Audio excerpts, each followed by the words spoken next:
चलो चलो जल्दी चलो, प्रेमियों दौड़ के आ जाओ, सत्संग का समय हो गया। सब लोग सामने आके बैठो और एक एक वचन वाणी को बड़ी सावधानी के साथ सुनो। जब सामने आके सुनोगे तब तुम्हारी समझ में आएगा कि सत्संग किसे कहते हैं। सत्संग कोई कथा वार्ता का नाम नहीं है, सत्संग कोई भाषण की प्रवचन का काम नहीं है, सत्संग कोई मनोरंजन नहीं है। ये संत महापुरुषों की वचन वाणी जो हम सब जीवों की बहुपार कहानी है। ये जीवात्माएं भवसागर के पार कैसे जाएंगी, अपने सच्चे मालिक प्रीतम का कैसे दर्शन दीदार करेंगी। प्रेमियों इस युक्ति का नाम है सत्संग और मिलाने वाले को कहते हैं संत सत्संग। ये दोनों चीजें आपको समय से मिली लेकिन आपने उसकी कदर नहीं की। किसी पुण्य कर्म के कारण संत महापुरुषों के दर पे आप पहुंच गए लेकिन आप उनका कदर नहीं की, उनको जाना माना पहचाना। ये कितना बड़ा धोखा और आपके जीवन की कितनी बड़ी हानि है और अभी तक आप उससे नहीं निकल पाए, अभी शंका संदेह में फंसे। सतगुरु दरबार में शंकाओं का समाधान किया जाता, शंकाएं बढ़ाई नहीं जाती। और आपको इस पर विचार करना चाहिए कि वास्तव में हम लोग कितने समय से सत्संगों में पड़े हैं लेकिन अभी वचनों को नहीं समझ पाते हैं कि वास्तव में सत्संग किसे कहते हैं, सत्संग का मतलब क्या है। सत्संग किस लिए महापुरुषों ने कलयुग में शुरुआत किया, पहले तो नहीं था, पहले यहाँ सत्संग नहीं था, केवल कथा वार्ता सुनाई जाती। धीरे धीरे धीरे जब समय बीतता गया और ये कलयुग आया। कलयुग में संत पधारे, उन्होंने जीवों के लाभ के लिए, जीवात्माओं के उद्धार के लिए उन्होंने सत्संग जारी किया। सत्य का संग, सत्य माने ईश्वर, संग माने साक्षात्कार। जीवात्मा का कल्याण कैसे होगा, जीवात्मा सतलोक सचखंड कैसे जाएगी, इसकी चर्चा कहीं नहीं है। 4 वेद 6, 7, 18 पुराणों में भी इसकी चर्चा नहीं है। ऐसा मालूम पड़ता है कि ये राज रहस्य किसी को मालूम नहीं था। मतलब मालूम होता तो जरूर उसका राज किताबों में लिखा गया होता या लोगों के द्वारा जानकारी मिली होती। पिछली कहानियों की तो जानकारी है, लेकिन सत्संग की जानकारी नहीं, और बिना सत्संग के ये काम होगा नहीं। गोस्वामी महाराज ने अपने रामचरितमानस में स्पष्ट रूप से कह के बताया कि जीवात्माओं का कल्याण भला कलयुग में सत्संग के द्वारा ही होगा। कि बिन सत्संग विवेक न होई, और राम कृपा बिन सुलभो न सोई। का बुद्धि में विवेक ज्ञान बिना सत्संग के नहीं हो सकता, और संतों के अलावा संसद की चर्चा कोई कर नहीं सकता। न ज्ञानी, न ध्यानी, न विज्ञानी, न ऋषि मुनि, न योगी, न अवतारी शक्तियां, ये सब वचनों का विचार नहीं कर सकते। सत्संग की चर्चा वही करता है जिसने अपनी जीवात्मा को जगाकर परमात्मा से मिला लिया और परमात्मा के दरबार का आने जाने वाला, जिसे दरबारी कहते, वो तो सत्संग की चर्चा करेगा। बाकी संसार की चर्चा, शरीर की चर्चा, शरीर के भोगों की चर्चा करेगा। और 3 युगों से हमें आपको वही चर्चाएं सुनाई जा रही कि राजपाट, धन दौलत, मान सम्मान, अधिकार, इसके अलावा जीवात्मा जगह परमात्मा से मिले, अपने सच्चे घर पहुंचे, यह चर्चा किसी ने आपको नहीं सुनी। इसीलिए कहा घिरी दरिया पाप की, बरस रहे अंगार, और संत न आते जगत में तो जर मरता संसार। अगर संतों का आगमन इस भारत भूमि पर न हुआ होता तो हम सब जीवात्माओं को अपने घर जाने का मौका कभी नहीं मिला। ये कब से फंसी पड़ी है और आज भी नहीं निकल पा रही। तो हमें आपको अवसर मिला है संतों की दया का, उनकी भक्ति करने का, उनसे शक्ति प्राप्त करने करके जीवात्मा को मुक्ति मिल जाए और वो मुक्ति पा जाए। ये काम हमें आपको करना था और वो कार्य अभी तक नहीं हुआ।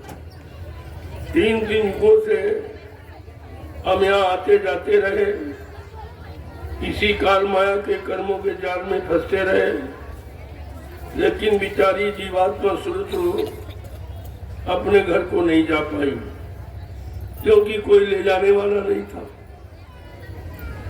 जो आए सबने यही की बात की, संसार में कैसे रहना है, संसार के साधन कैसे प्राप्त करना है, संसार में भोग कैसे प्राप्त करना है, इसी में सारे जन्म चले गए, लेकिन जीवात्मा का कल्याण नहीं हुआ। मैं आप आज के बीच में उसी चीज को कहने बताने आया हूँ जो हमारी है। हमारे कल्याण की, हमारे उद्धार की। बाकी शरीर के भोगों का कल्याण की बात नहीं है। वो तो शरीर को बार बार मृत्यु लोक में आने का काम है। जब कर्म करते रहोगे तो शरीर मिलता रहेगा। पशुओं वाले कर्म करोगे, पशुओं का शरीर मिलेगा। पक्षियों वाले कर्म करोगे, पक्षियों का शरीर मिलेगा। जंगली जानवरों वाले कर्म करोगे, जंगली जानवरों का शरीर मिलेगा। बहुत पाप अगर करोगे तो नाली के बदबूदार कीड़ों में तुम्हारी जीवात्मा को पहुंचा दो। फिर तुमको पता चलेगा कि पाप कर्मों का भोग कितना कठिन है। ये सब चीजें जानकारी संतों क्या होता है और ये कहीं नहीं है। इसलिए कलयुग में संत पधारे, उन्होंने रास्ता खोला कि चलो जीवात्माओं का कल्याण हो जाए। तीन युगों से जीवात्मा फंसी पड़ी, जब से सत्यलोक से आई है आज तक घर वापिस नहीं जा पाई। तो मैं आपको ये जानकारी दे दूं कि आखिरकार आई क्यों यहाँ है। इसको भेजा नहीं, इसने इच्छा जाहिर की थी।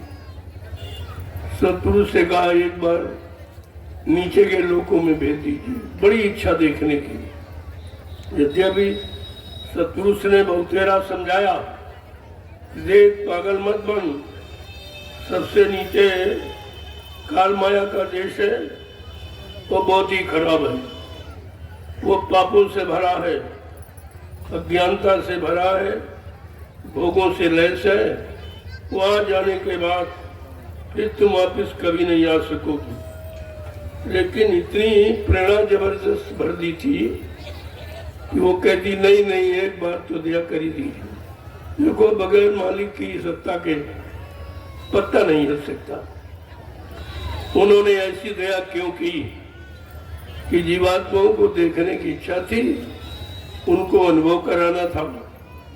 अच्छा जाओ जाओ, देख के आ जाओ, वापिस आ जाना।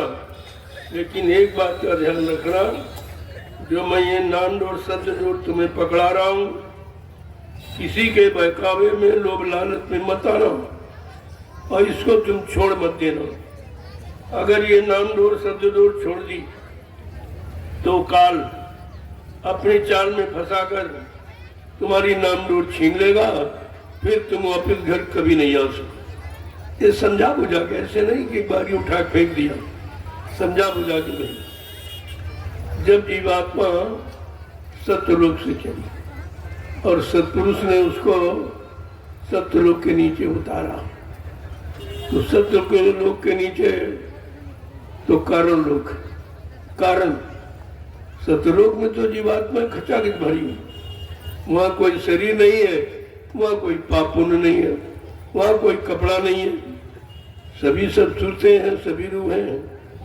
लेकिन जब सत्यलोक के नीचे किसी मंडल मुकाम में उतारा जाएगा तो नंगी नहीं भेजी जाएगी, कपड़ा पहनाकर।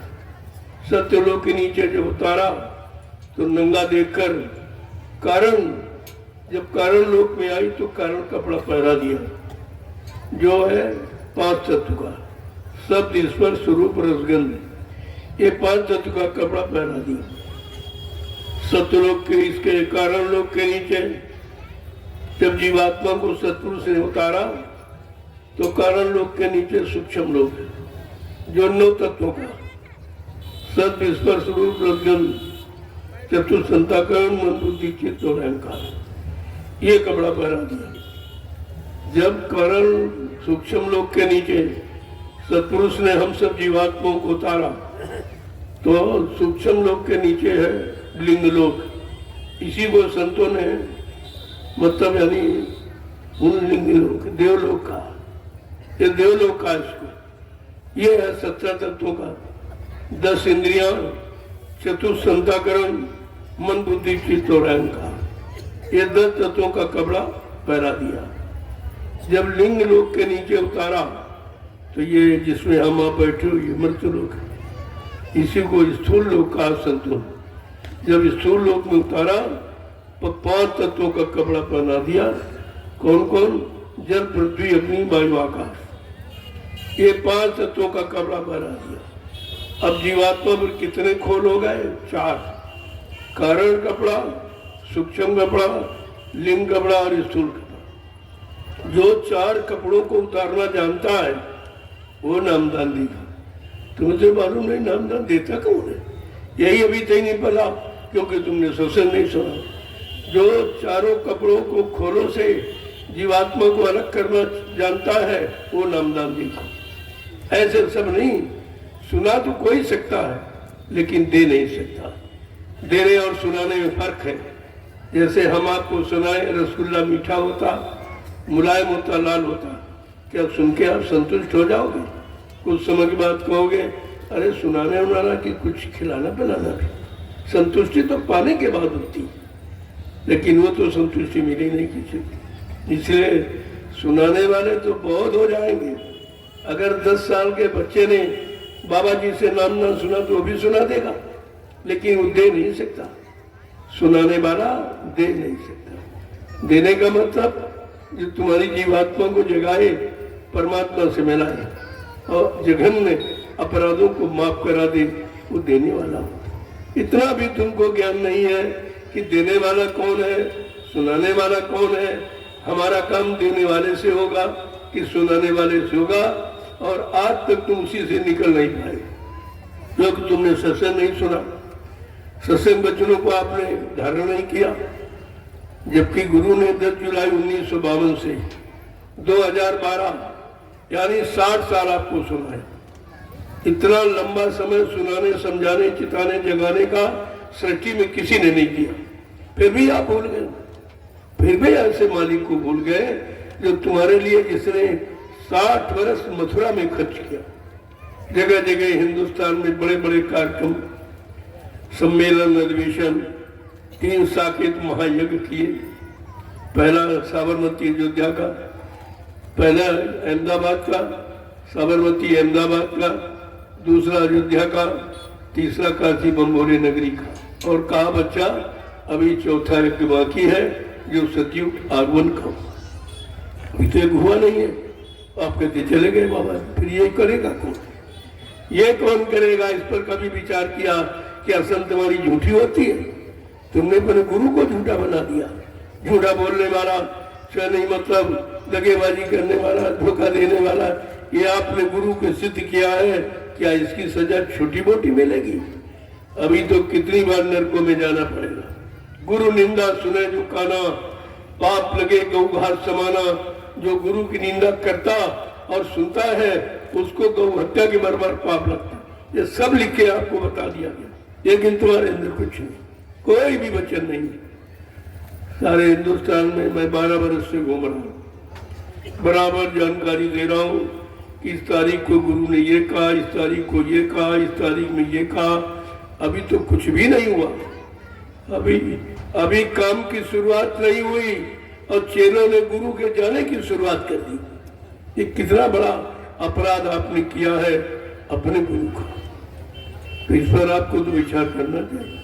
लेकिन वो दयालु कृपालु है, एक बार फिर मौका दे दिया कि जाओ इन भूले बिछड़े जीवों को मेरे वचनों की जानकारी दे दो। तो मैं आपको 12 वर्ष से गुरु के वचनों की याद दिलाता हूँ। मैं कुछ नहीं कहता, न कोई भविष्यवाणी करता हूँ, न कोई गुरु बनता हूँ, न सदगुरु बनता हूँ। मैं तो प्रचारक हूँ और प्रचार कर रहा हूँ। जय गुरुदेव प्रभु नाम का प्रचार, अपना प्रचार नहीं, अपने मान सम्मान अधिकार का प्रचार नहीं, प्रचार करता हूँ गुरु के जगाए जय गुरुदेव प्रभु नाम का। आपको सोचना चाहिए सब। और 12 वर्ष से लगातार तब ये फुलवाड़ी इकट्ठी भी देख रहे हैं। इतनी मेहनत करने के बाद, क्योंकि जब मैंने 28 मई 2012 को अभियान चलाया गुरु की सच्चाई का, सारा हिंदुस्तान ने विश्वास कर लिया कि बाबा जी चलेंगे। हमने कहा नहीं, ऐसा कभी हो ही नहीं सकता। संत कभी झूठ बोलते नहीं, संत वचन पलटत नहीं, पलट जात ब्रह्मांड। चाहे ब्रह्म बड़ी ब्रह्मांड की रचना में तब्दीली बदलाव क्यों न कर दे, लेकिन संत जो कहेंगे वो करके दिखाएंगे। और आपको अपना परिचय दिया, फिर भी तुम भूल गए।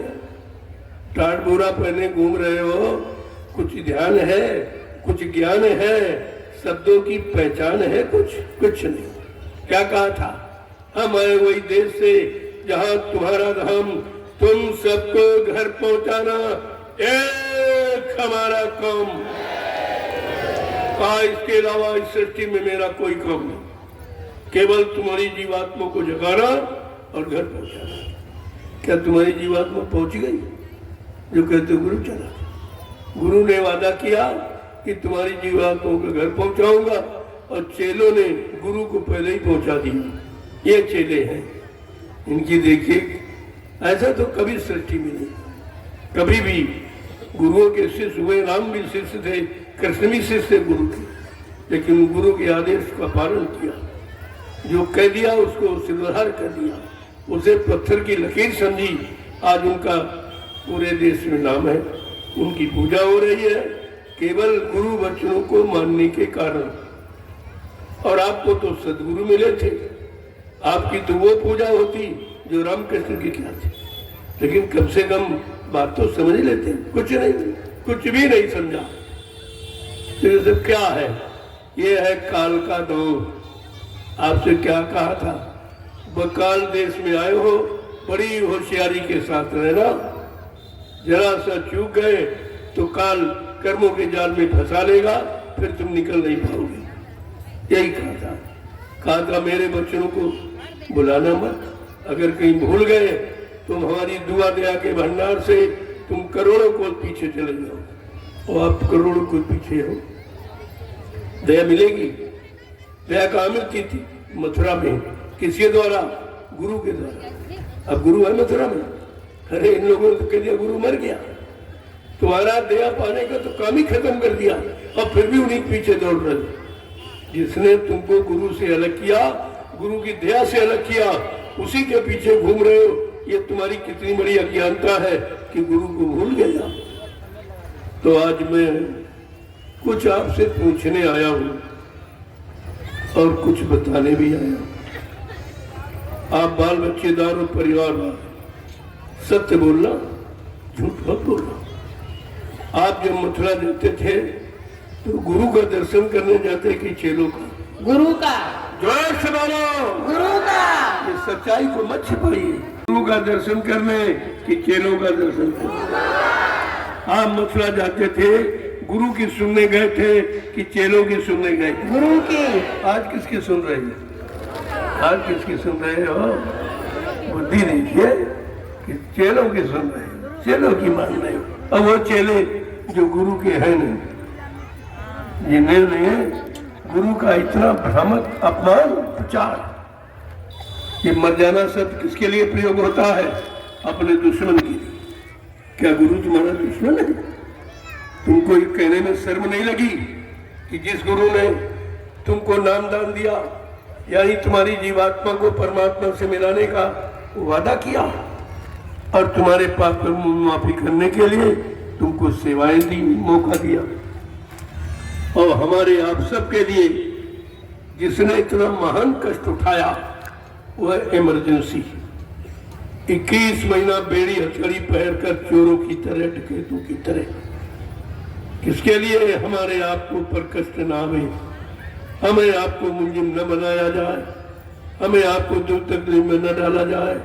इसलिए गुरु ने अपने शिष्यों को बचाने के लिए ये स्वीकार कर लिया कि 21 महीना बेड़ी हथकड़ी पहन कर जेल में रहे। ये किसी गुरु का इतिहास है ऐसा? ऐसे गुरु को आपने बुलाया जिसने तुम्हारे लिए सब कुछ अर्पण कर दिया, और आप कुछ नहीं दे पाए, कुछ भी नहीं दे पाए। अरे चलो देना छूट रहा, ये भी अपनी जगह स्थिर नहीं रह पाए कि मेरा गुरु कितना समर्थ है। क्या जेल में उनके साथ कम कुछ किया गया था? जो पुराने होंगे, इमरजेंसी में गए होंगे, शायद उनको कुछ याद होगा, कुछ याद होगा। शायद उनको सोचना चाहिए कि बाबा जी ने कोई जुर्म किया था, कोई गुनाह किया था, कोई अपराध किया था? कुछ नहीं। किसी ने कि संत सत्य कहते हैं, सत्य के कहने पर कि भाई ये धार्मिक देश है और ये धर्म में रहो, ये हिंसा जीवों की, ये गर्भपात नसबंदी ये बंद करा दो, नहीं तुम्हारा राज चला जाएगा। सत्य कहने पर वो मुसलमान प्रधानमंत्री ने बाबा जी को जेल में डाल दिया। कितना ये कहने पर, अब आप सोचिए, और जारी नहीं दिया, दबाव डाला था कि आप अपने शिष्यों से हमारा प्रचार करा दीजिए, मैं आपको एक हेलीकॉप्टर दूंगी, बहुत सा रुपया पैसा दूंगी। बाबा जी ने क्या कहा, अरे होश में है, किससे बात कर रही है? अगर तुझको अपनी अमीरी पर गर्व है तो मुझको अपनी फकीरी पर नाज है। गुरुदेव ना प्रभु का। फिर भी तुम नहीं समझ पाए, इन वचनों को भुला दिया। फिर वो नाराज हो गई, उसने बेड़ी हथकड़ी पहना दी।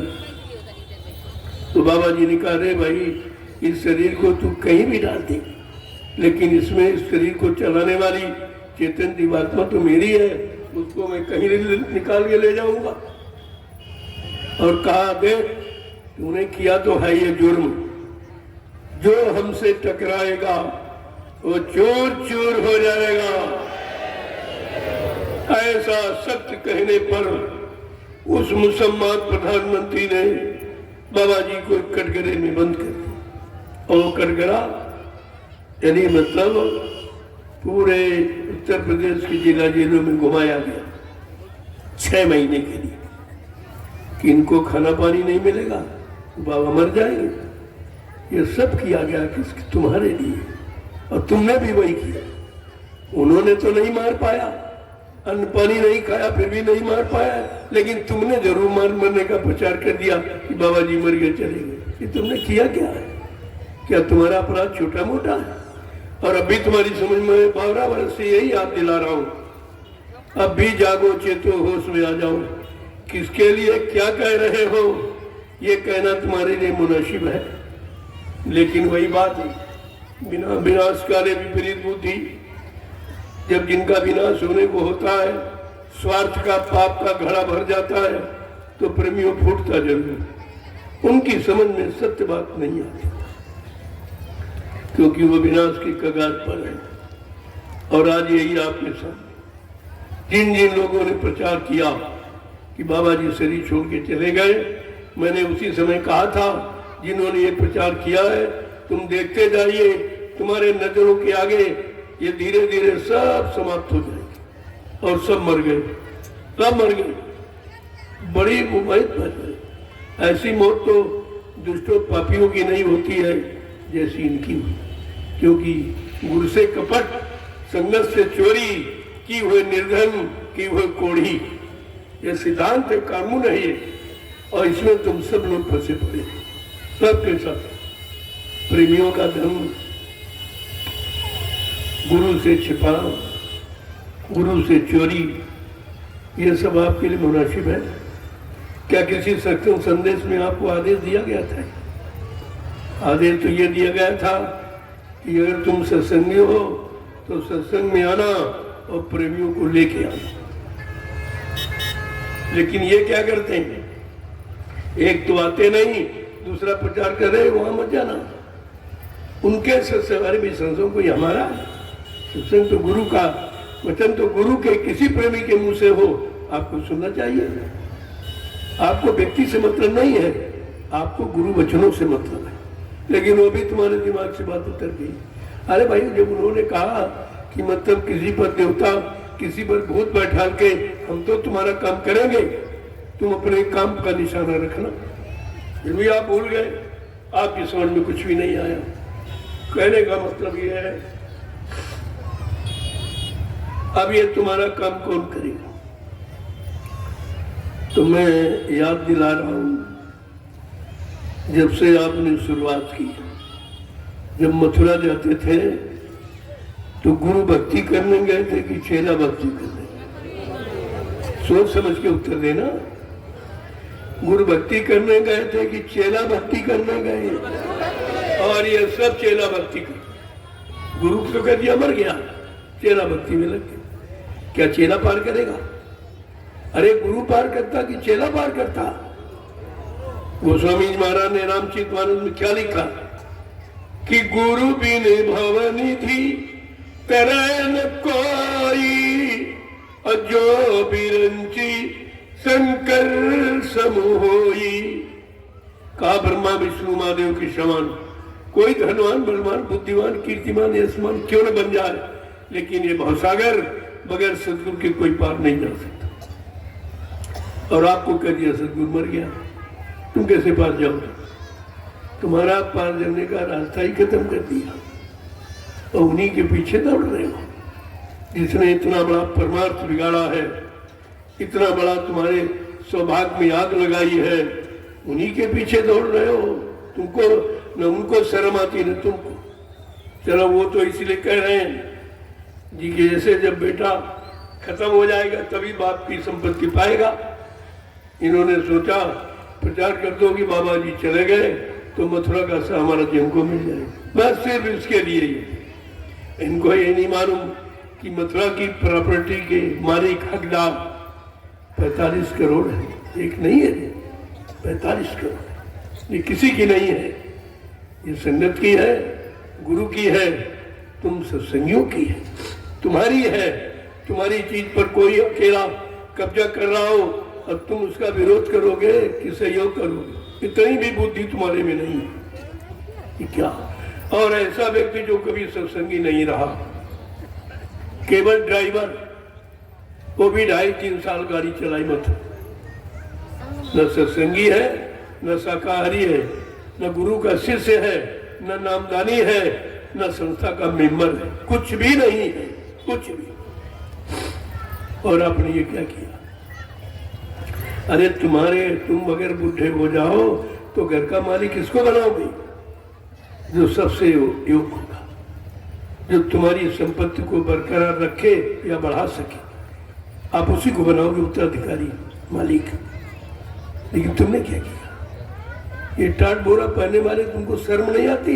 चुल्लू भर पानी में डूब के मर जाना चाहिए। गुरु का आदेश तुमने माना, तपस्या तुमने की है, सेवा तुमने दी, सेवा तुमने की, भजन तुमने किया, प्रचार तुमने किया। मालिक कौन है? शराबी, शराबी मालिक, और उसी के पीछे दौड़ रहे। अभी तक अकल नहीं आई तुम्हारी समझ में। ड्राइवर संस्था का व्यक्ति नहीं होता है। जरा बायलाज पढ़ो उठा करके कि ट्रस्ट का बायलाज क्या कहता है कि ड्राइवर संस्था का व्यक्ति नहीं होता है, प्राइवेट नौकर होता। और आज भी वो अपने आप को ड्राइवर ही कह के तनख्वाह लेता है, आज भी। ड्राइवर को जब चौथा बटा दो दूसरा कर दो, वो कोई संस्था का व्यक्ति नहीं होता। संस्था का व्यक्ति यही है जो मेंबर है या जो पदाधिकारी है, जिनको गुरु ने चयनित किया था। इतनी भी बुद्धि तुम्हारे में नहीं। पढ़े लिखे होकर भी तुमने ये नहीं समझा कि ये भारत का ये सबसे बड़ा संगठन है, जय गुरुदेव। लेकिन कुछ नहीं, आपने तो उस पर भी पानी फेर दिया, आपकी समझ में कुछ भी नहीं आया। मैं आपको ये बताना चाहता हूं कि आप जानते हो कि बाबा जी मथुरा में रहते, संपत्ति मथुरा में, जमीन मथुरा में। तो क्या बाबा जी वसीयत करने इटावा गए थे? क्या मथुरा में कोर्ट नहीं था? क्या मथुरा में कोर्ट नहीं था? ये सब पूछा जाएगा आपसे, मैं इसीलिए बता रहा हूं। आगे आने वाले समय में दूध का दूध, पानी का पानी होगा, तब तुम कहां जाओगी? मैंने बोरा वालों से कहा, तुमने टाट पहना किसके आदेश से? कहते गुरु के आदेश से। अब तो कहते गुरु मर गया तो उतरवाएगा कौन इसको? क्या पहले पहले मर जाओगे? बाबा जी ने कहा मैं टाट की पूजा कराऊंगा, टाट का इतिहास बनाऊंगा। अरे कौन पूजा कराए, कौन इतिहास बनाएगा? कह रहे गुरु मर गया। शर्म नहीं आती बिल्कुल? बोरा उतार के फेंक दो, तुमको पहनने का कोई अधिकार नहीं। ये बोरा नहीं पहना, गुरु का आदेश पहना था, तुमने गुरु को मार दिया, तो आदेश का है? अरे भाई, स्त्री श्रृंगार करती है जब तक पति रहता है। अगर पति खराब हो जाए, खत्म हो जाता, तो श्रृंगार जबरदस्ती परिवार के लोग उतरवा देते। जब ये कह दिया गया कि बाबा जी खत्म हो गए, तो ये श्रृंगार, ये टाट बोरा फकीरी वस्त्र, ये बाबा जी का है, इसको उतार के रख दीजिए, नहीं आगे आने वाला समय तुम्हें माफ नहीं करेगा। मैं एक एक बात आपको खोल के कह रहा हूं और आपको विचार करना चाहिए। मैं बराबर ये इशारा पूरे देश में करता हूं। कहा था बच्चा, टाट बक्कल है बाना फकीरी, वक्त मुर्शिद पहनाए हुए, सबको नहीं है। और ये परिवर्तन की निशानी है। भगवान राम ने से जब गुरु विश्वामित्र वशिष्ठ को काम कराना हुआ तो 14 वर्ष जंगल में यही भूमि सेन बलकल वसन कंदमूल फल खाओ आदि दिया, जाओ जंगल में, राष्ट्रीय कपड़े उतारो, सिर से मुंह उतारो, ये जटा और जूठ ये रखना और सीधे जंगल चले जाओ। 14 वर्ष उन्हें अपने गुरु के आदेश का पालन किया। आपके कितने साल हुए? आपके तो भी 12 वर्ष हुए और उसके पहले ही से उतार फेंक दिए। दिल्ली वोट क्लब पर जब 1983 में टाटबोरा पहनाया गया, हम सबको ले गए दिल्ली और कहा बच्चा ये पार्लियामेंट है, इसमें हिंदुस्तान का कानून रहता है, तुम इसके सामने शपथ कसम खा के ये फकीरी वेद धारण करो कि जब तक देश में सती जैसी व्यवस्था नहीं आ गई मैं टाटबोरा नहीं उतारूंगा से। ये संकल्प आपने और कहा जिसने अपनी इच्छा से पैरा या अपनी से इच्छा से उतार दिया वो सत्संगी नहीं है, वो कोई भी धोखा कर सकता है। आपके साथ धोखा हो गया। उस उज्जैन वाले ने टाट उतार के फेंक दिया एक झटके में, गुरु का आदेश से झटके में फेंक दिया उतार के। कहता हमको स्वप्न में आदेश हुआ। ये स्वप्न में आदेश देने वाले कोई भूत प्रेत थे जो स्वामी का आदेश देते और सारे विश्व को संकेत कर रहे हैं, सारे विश्व को आदेश दे संदेश दे रहे हैं, निर्देश दे रहे हैं, उनके लिए ये शब्द प्रयोग करता है और आप उसी के समर्थक उसी के पीछे दौड़ रहे हो। तुम्हारा क्या होगा? जो चोर को सजा हो मिलती वही चोर के साथ रहने वालों को सजा मिलती। ये भूल गए आप? तुम भी वही हो, तुम भी वही माने जाओगे। बाबा जी ने इसीलिए 3 वादे किए थे, अपना पूरा परिचय दिया था कि हम आए वही देश से जहां तुम्हारा धाम, तुम सबको घर पहुंचाना एक हमारा काम। और क्या कहा? नाव लगाई शब्द की गुरु ने, चल बैठे कोई सूर। कहा मैंने नाम की नौका शब्द के नौका लगा दी है, कोई मेरा सूरवीर, कोई नियमी संयमी शाकाहारी सदाचारी ब्रह्मचारी ही इन नाव पर सवार होगा, उसकी जीवात पर घर पहुंचेगी। तीसरा वादा क्या किया? भव सागर भरमो नहीं, ये प्रताप हमार, निश्चय करके मान ले तो तुरंत उतारू पार। कितना बड़ा था, कहा तुरंत पार उतारू। ये शक्ति है किसी में? इतना सामर्थ्यवान शक्तिमान कभी भूमंडल पर आई शक्ति? तो आपने बुला दिया, बुला ही नहीं दिया, कह दिया मर के चले गए, यानी तुम्हारा रिश्ता ही खत्म कर दिया। तुम्हें जो मिलता वो भी तुम्हारा चला गया और फिर भी तुम्हारी बुद्धि में ताला लगा, अभी नहीं समझ में आया ये कौन है जो तुम्हारे गुरु को बदनाम कर रहा है, ये कौन है जो तुम्हारे गुरु की मर्यादा खत्म कर रहा है, वो कौन है जो गुरु के वचनों को झूठा बता रहा है। ये सब आपको विचार करना होगा। मैं तो अभी इशारे कर रहा हूँ, जानता तो सब हूँ, अभी बताऊंगा नहीं। धीरे धीरे धीरे धीरे जैसे जैसे तुम्हारे में क्षमता, तुम्हारे गुरु पर विश्वास, वचनों पर विश्वास देखूंगा तो सब खोल के रख दूंगा। इशारे में तो ने सब कुछ मैंने खोल दिया और मैंने दोनों को मजबूर कर दिया। अब वो फंस गए, निकल नहीं सकते। ऐसा जाल है और दो उनके पीछे वो भी फंस जाएगा, वो भी फंस जाएगा। अब दोनों कहने लगे, मथुरा वाला ड्राइवर कह रहा मैं तो रखवाला हूँ, रखवाली कर रहा हूँ, बाबा जी आएंगे उनको सौंप देंगे, लेकिन तुम्हारा क्या होगा जो पीछे दौड़ रहे? अपनी सोचो तुम्हारी क्या होगी दशा, दुर्दशा। उज्जैन वाला कह रहा हमसे जबरदस्ती मन से कहला दिया गया, हमारे कान पर रिवॉल्वर लगा दिया, कहा तुम ये कहो कि बाबा जी चले गए, और लालच था कि गुरु तुम्ही को बनाया जाएगा। गुरु बनने के लालच में अपने गुरु को क्या कह डाला इसको ये नहीं मालूम हम किसके लिए कह रहे। वो भी ये कह रहा और कहता कि अब हम क्या करें, अब चाहे स्वर्ग जाए चाहे नरक जाए, लेकिन हम यही कहेंगे बाबा जी चले गए, नहीं गुलाबी पगड़ी वाले यही मार डालेंगे हमको। ये अभी ये कहते थे, ये कहने लगे जिंदा है जिंदा, तो ये तो मजबूरी भी हुई। अब ये फंस गए हैं, कुछ नहीं कर सकते और इतना फंस गए हैं निकलना मुश्किल है। तो एक बात और पूछूंगा आपसे, जब आपसे कहा गया कि बाबा जी शरीर छोड़ के चले गए, आप लोग मथुरा में अंतिम दर्शन करने आ जाओ, आप गए थे? बोलो, दर्शन हुआ था? अरे हिंदुस्तान में किसी प्रेमी ने बाबा जी का दर्शन किया था? क्या किसी को दर्शन कराया गया? फिर तुमने कैसे मान लिया? देखे बिन न होए प्रतीति, बिन प्रतीत होए नहीं प्रीति, बिना देखे विश्वास होता नहीं, बिना देखे किसी पर प्रेम भी नहीं होता। तुमने क्या किया? ये क्या किया आपने? तो ये तो राज बहुत बड़ा है। कुछ जरूर बताऊंगा। जब पहली बार इन लोगों ने जहर दिया, इसी ने जहर दिया जो केरा गुरु जी हमको गुरु बना गए। 4 अप्रैल 2005 को लिख लो, हिंदुस्तान में कोई नहीं बताएगा। इस दिन से श्लोक भोजन में देना शुरुआत इन लोगों ने शुरुआत की थी। गुरु के साथ कितना बड़ा अपराध शिष्यों ने कभी नहीं किया। आज कलयुग का इतिहास कितना गंदा है कि शिष्य गुरु के साथ अपराध कर रहे। गुरु ने अपराधियों को बचाया है, लेकिन ये कैसे शिष्य हैं जो गुरु को यानी मरने की बात सोचे। जब वो चार्ट लगाया गया मथुरा में, मंदिर के परिसर में चार्ट लगाया गया, उसमें जहर की पुड़ियां चिपकाई गई। पूछा गया कि स्वामी जी ये कहाँ से आया?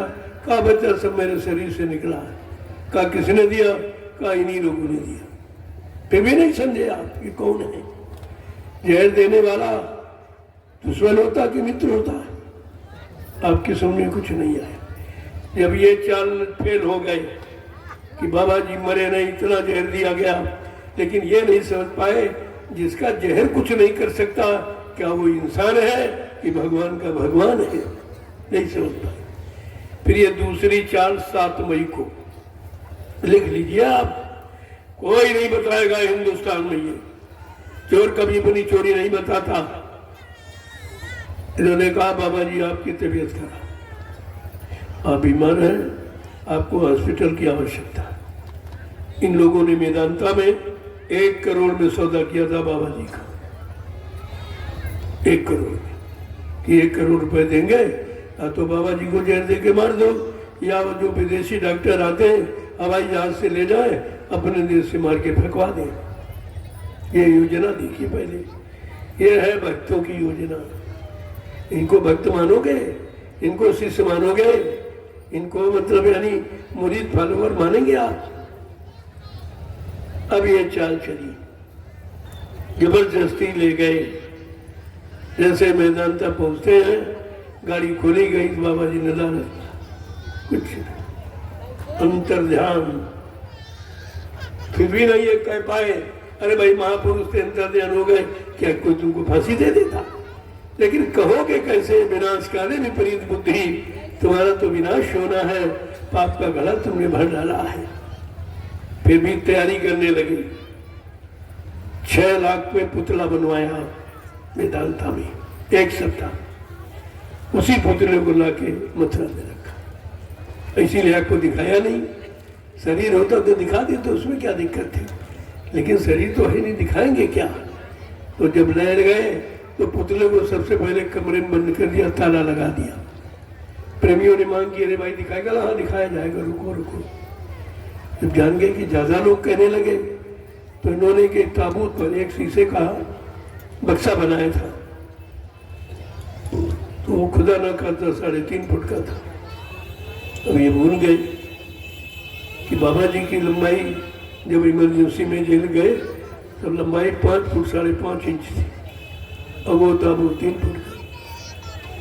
कहा रे भाई क्या छोटे हो गए, कैसे इसमें आ गए? तर्क तो बहुत हुआ, ऐसा नहीं, शंका की प्रेमियों ने। लेकिन तो यार उन्होंने क्या किया, जब प्रेमियों ने कहा दिखाइए दिखाइए दिखाइए, ज्यादा भीड़ होने लगी तो फट से वहां से ताबूत से निकाला और मंच पर रख दिया। ये 3 जगह बदली, लेकिन दिखाया कभी नहीं। और फिर भी तुम मान लिए, बगैर देखे ही मान लिया तुमने। चले गए चले गए चले गए। और मन से राउंड सेट हो रहा है, कि बाबा जी को स्नान कराया जा रहा, अब कपड़े बदले जा रहे, केवल सुनाया गया, दिखाया नहीं गया। हंगामा मच गया एकदम, ये तो बड़ा झूठा प्रचार हो रहा, दिखा नहीं रहे। जब हंगामा मच गया तो प्रशासन उन्हीं का था।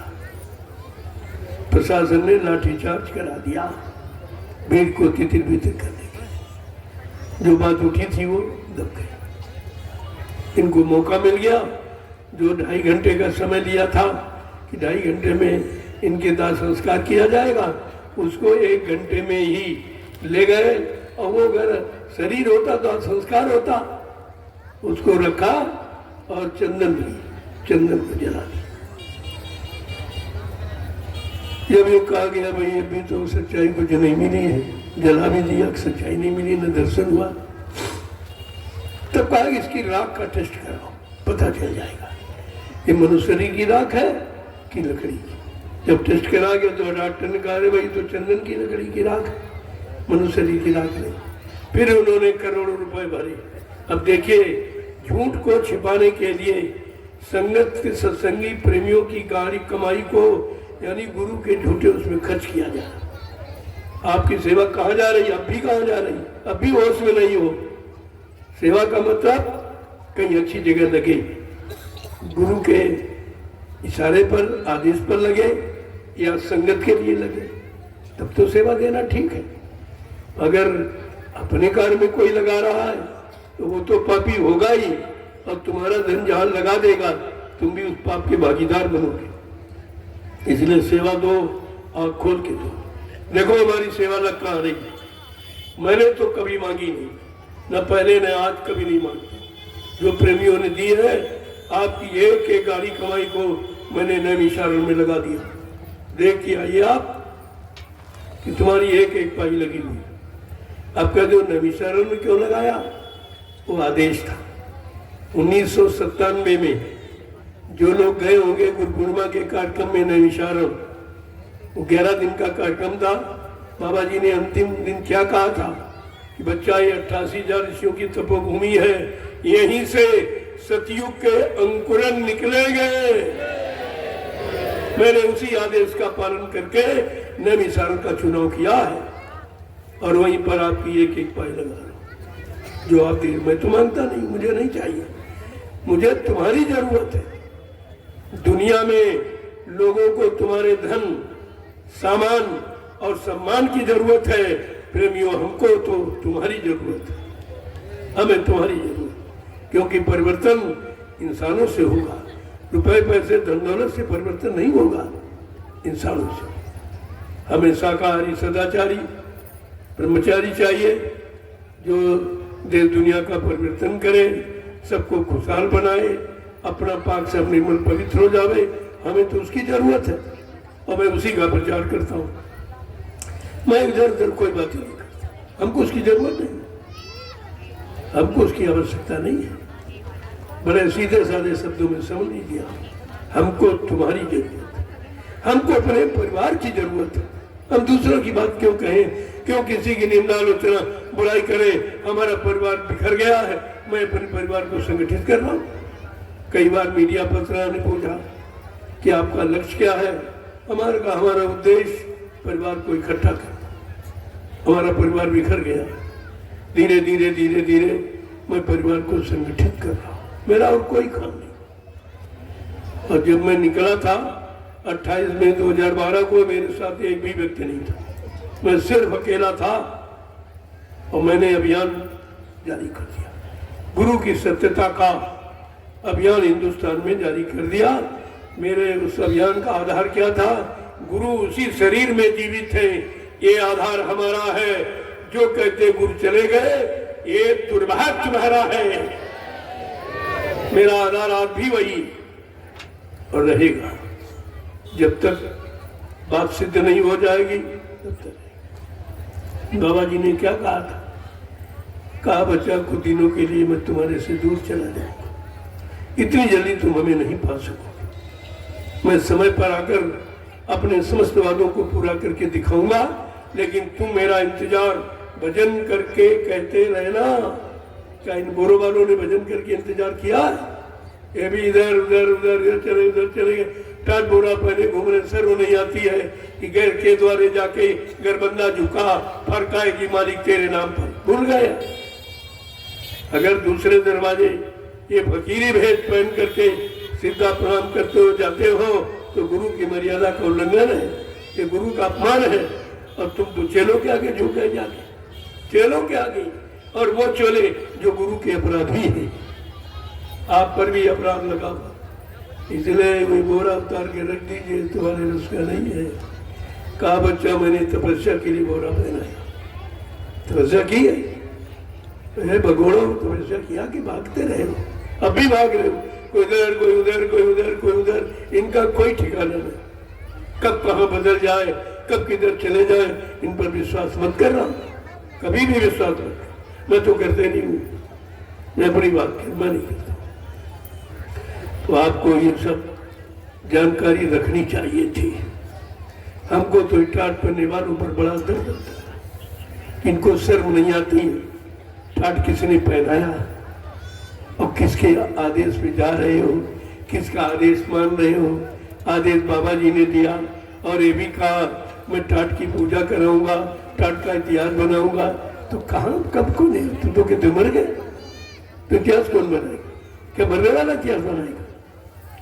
तो तुम्हारे पास कोई वचन नहीं है, इसीलिए तुम शंका संदेह घोर भ्रम से बच नहीं पाए हो, और अब भी शंका में और रहोगे जीवन भर, तुम्हारी शंका जाने वाली नहीं है।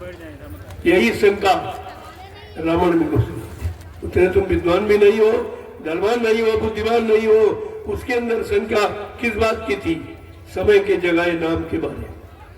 जो ऋषि मुनियों ने राम नाम लगाया था उसमें शंका थी कि राम का नाम भी भगवान का नाम नहीं, ये राम भी भगवान नहीं, बस इतनी शंका में सोने की लंका चली गई।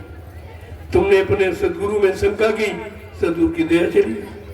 तो दया कोई मिल सकता, कोई दे सकता आपको दया, दया कोई दे सकता।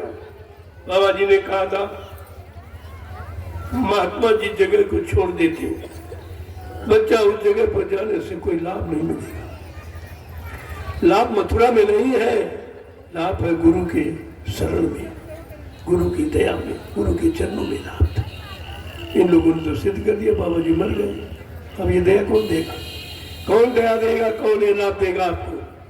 इतनी भी बुद्धि तुम्हारे पास नहीं, फिर तुम्हारे सत्संग करने का मतलब क्या हुआ। कितने दिन आपने सत्संग सुना, एक भी शब्द तुम्हारे पास नहीं।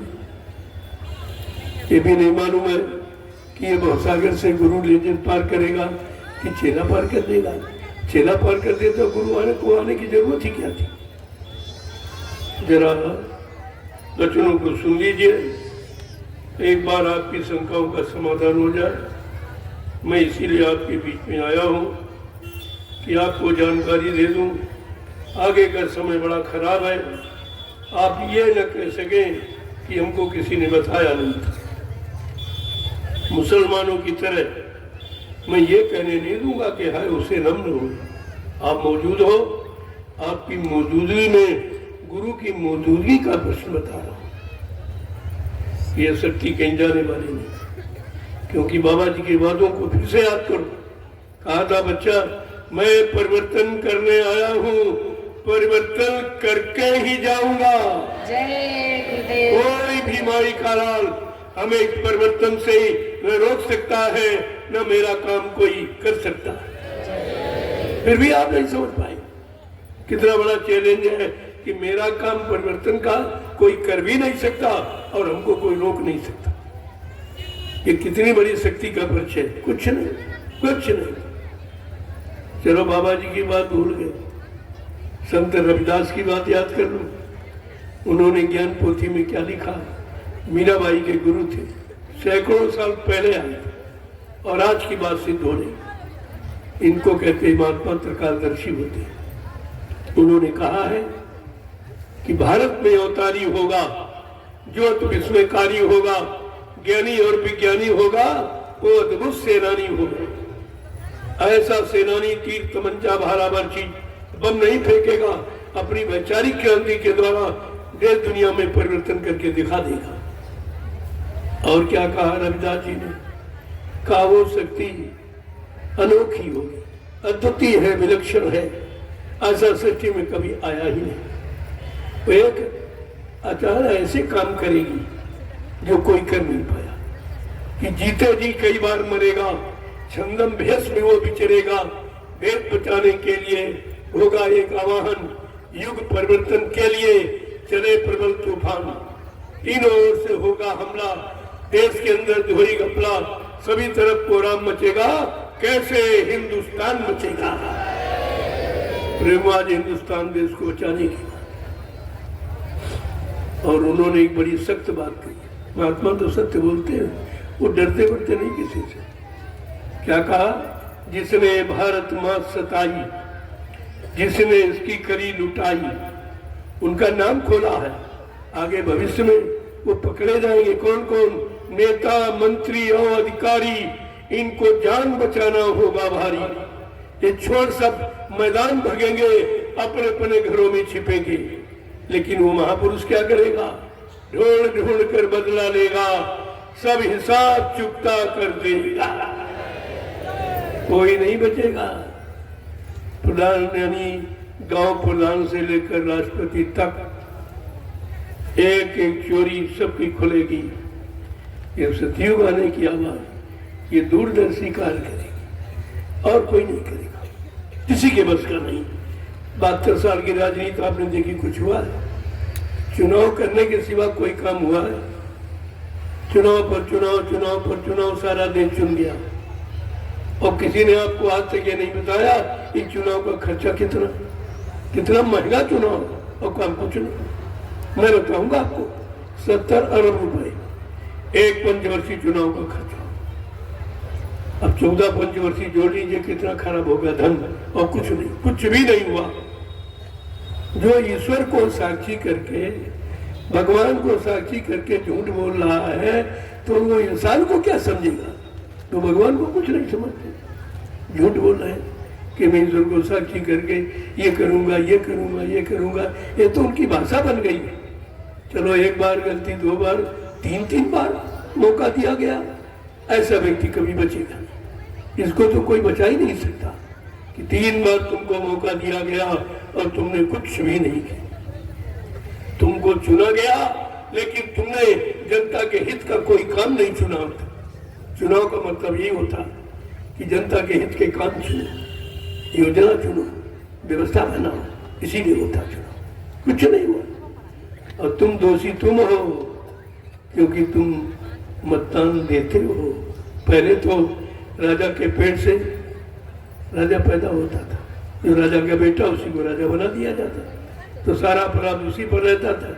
लेकिन आज राजा तुम्हारे द्वारा बनता है, जहां तुम ठप्पा मारते हो वहां राजा बनता है। इसलिए जो भी कुछ करेगा वो आपको भागीदार रहेंगे, वो अपराध आपको भोगना पड़ेगा। इसीलिए कर रहा राजा और भोग रही प्रजा, और 5 साल तक मारे जाओगे एक दिन की गलती पर, एक दिन की गलती पर 5 साल की सजा भोगते हैं। मारे जा रहे हैं, लूटे जा रहे हैं, कोई कहने वाला नहीं, कोई कहने वाला नहीं है कि भाई महंगाई क्यों बढ़ा रहे हो, बेरोजगारी क्यों बढ़ा रहे हो, टैक्स क्यों बढ़ा रहे हो। अरे नौकरी दिलाओ, व्यापार खुलवाओ, उद्योग धंधे खुलवाओ, इनको काम दिलाओ ताकि ये कमाए खाएं और परिवार चलाएं। इसमें कौन सी दिक्कत थी? ये नहीं हुआ, उद्योग धंधे नहीं खुलवाए गए। 10 यानी वर्षों की कमाई अयोध्या में लगा दी गई, एक पत्थर को खड़े करने में।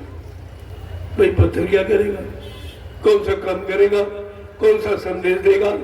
कौन से आपको किसी काम से बचाएगा? कुछ करेगा?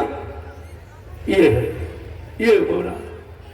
जितना पैसा वहां खर्च हुआ, इतने में भारत की जनता को रोजगार मिल जाता, रोजगार मिल जाता सबको।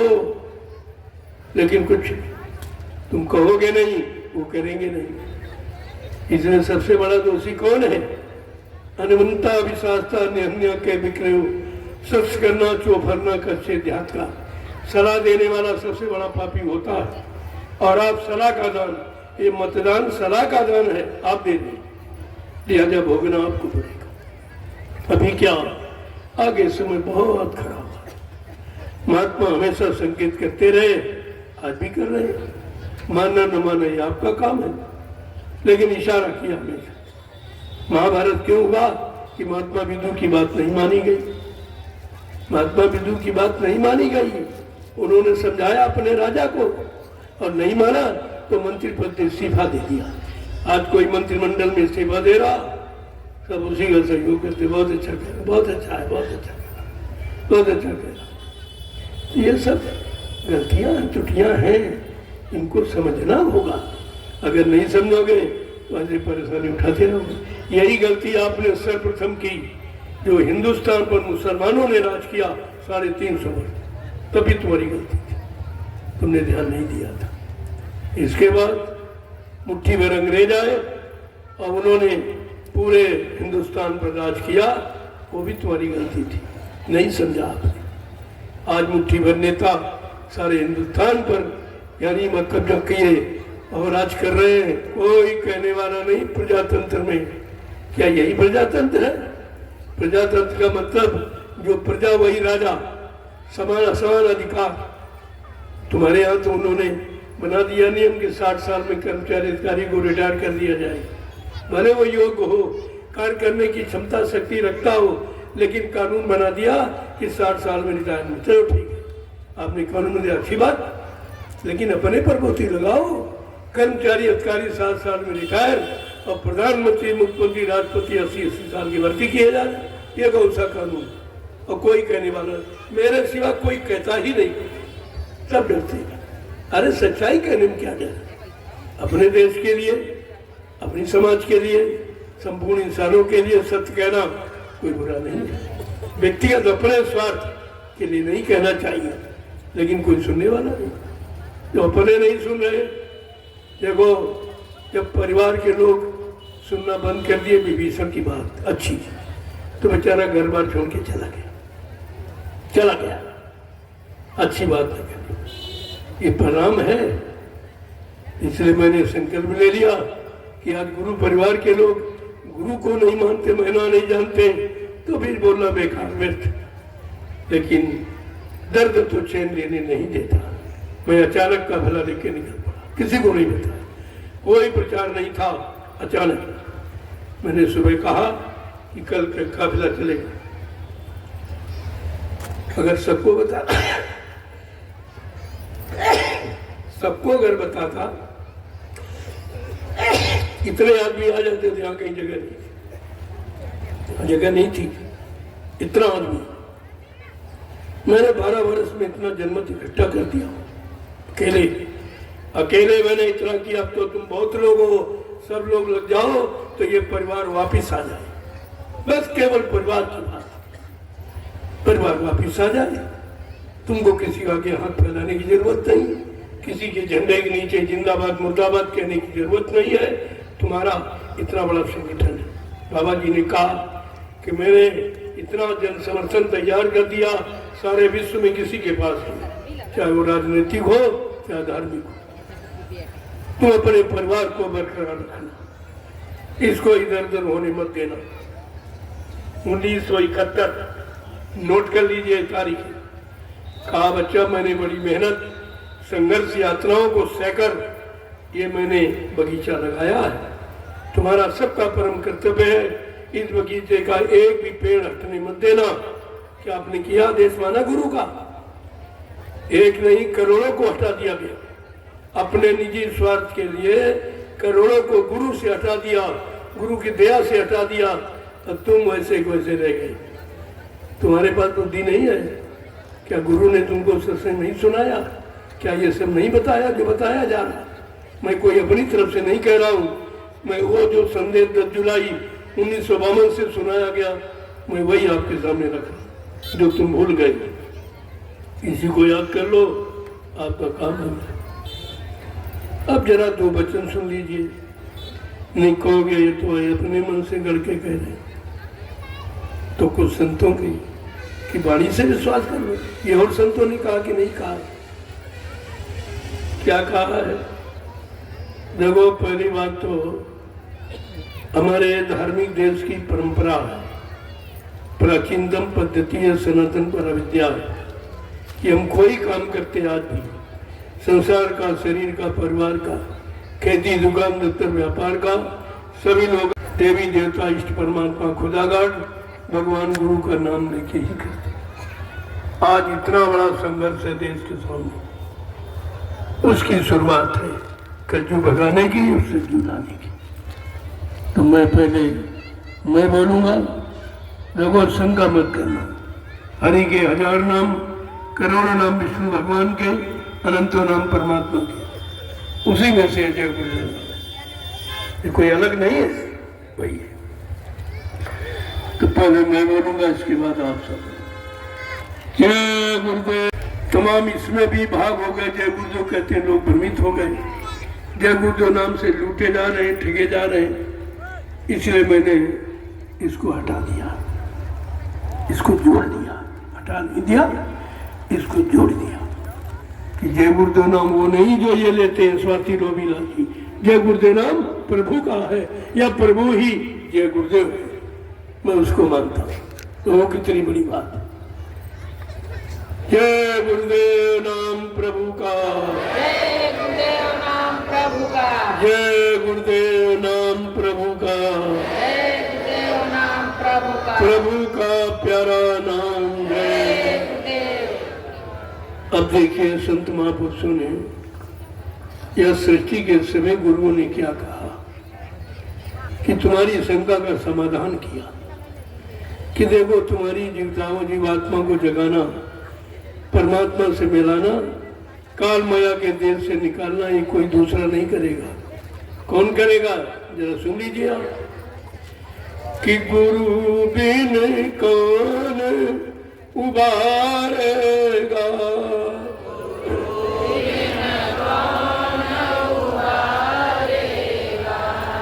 गुरु बिन कौन उबारेगा, गुरु बिन कौन उबारेगा, नाम बिन कौन सुधारेगा, नाम बिन कौन सुधारेगा, नाम बिन कौन सुधारेगा, नाम बिन कौन सुधारेगा। वो साफ साफ शब्दों में कह रहे हैं कि अगर उद्धार कराना है, अपनी जीवात्मा का कल्याण कराना है, अनंत जन्मों के पापों को माफ कराना है, ये काम गुरु करे। लेकिन आज तो सदगुरु का प्रण छिड़ा हुआ है। गुरु नहीं, सदगुरु। रामकृष्ण को गुरु ही मिल पाए। तुम कितने भाग्यशाली हो कि तुमको समय का सदगुरु मिला है।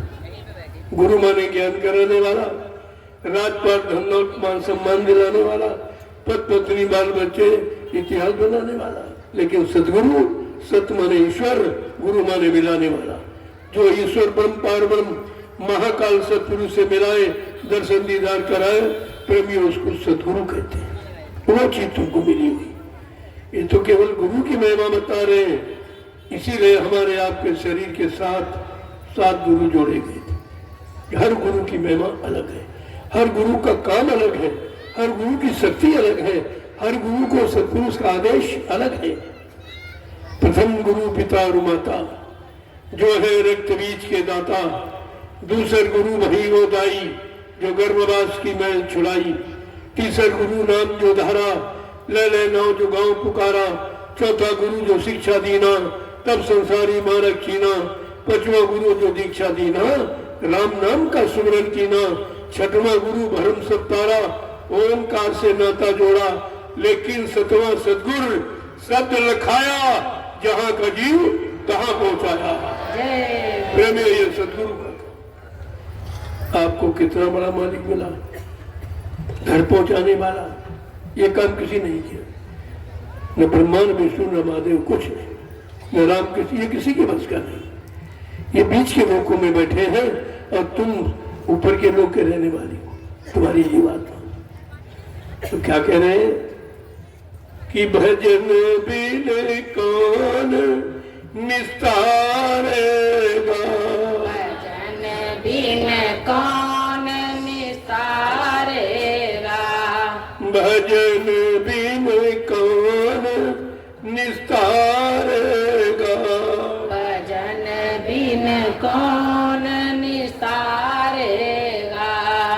शरण बिन कौन समारेगा, शरण बिन कौन समारेगा, गुरु बिन कौन उबारेगा, गुरु बिन कौन उबारेगा। देखो एक एक शब्द पर विचार करो, एक एक शब्द पर। कहते हैं कि भजन के बिना तुम्हारा निस्तार नहीं होगा, गुजारा नहीं होगा, लेकिन तुम तो पूजा पाठ में लग गए। वादा भजन का करके आए।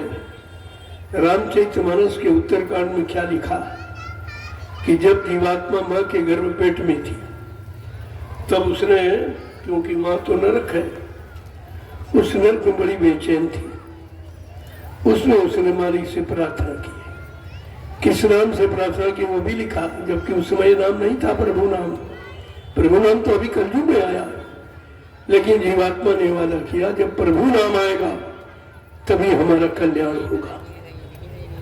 कि अब प्रभु कृपा करो यही बाती, और सब ताजी भजन करबू तीन राती। ये वादा हमने अपने सबने किया। ये प्रभु इस नरक कुंड से बाहर करो, मैं आपका भजन करूं। पूछ रहा, हमने तो बहुत बार तुमको बाहर किया, जब माया की चकाचौंध में पहुंच के तुम हमको भूल जाती हो। कहते नहीं, अब की बार मानव शरीर का स्वभाव मिला है, किसी संत महात्मा से अपने घर का रास्ता पूछ लूंगी और चली जाऊंगी, फिर यहाँ कभी नहीं हो। कहा क्यों, इतना क्यों घबरा रही हो, इतनी क्यों नफरत हो गई? पहले मैंने जान लिया है कि मतलब नाक में दम हो गई हमारे, बार बार मरते मरते, जितनी बार पैदा हुआ मरा, पैदा हुआ मरा, यह सिलसिला कभी टूटता नहीं है। हमें तो नाक में दम हो गई। अब मैं अपने घर जाना चाहता हूँ। इस काल के कर्मों के जाल में फंसकर मैं बार बार जन्म में नहीं आना चाहती हूँ। क्या कह रहे हैं? शरण बिन कौन बचाएगा।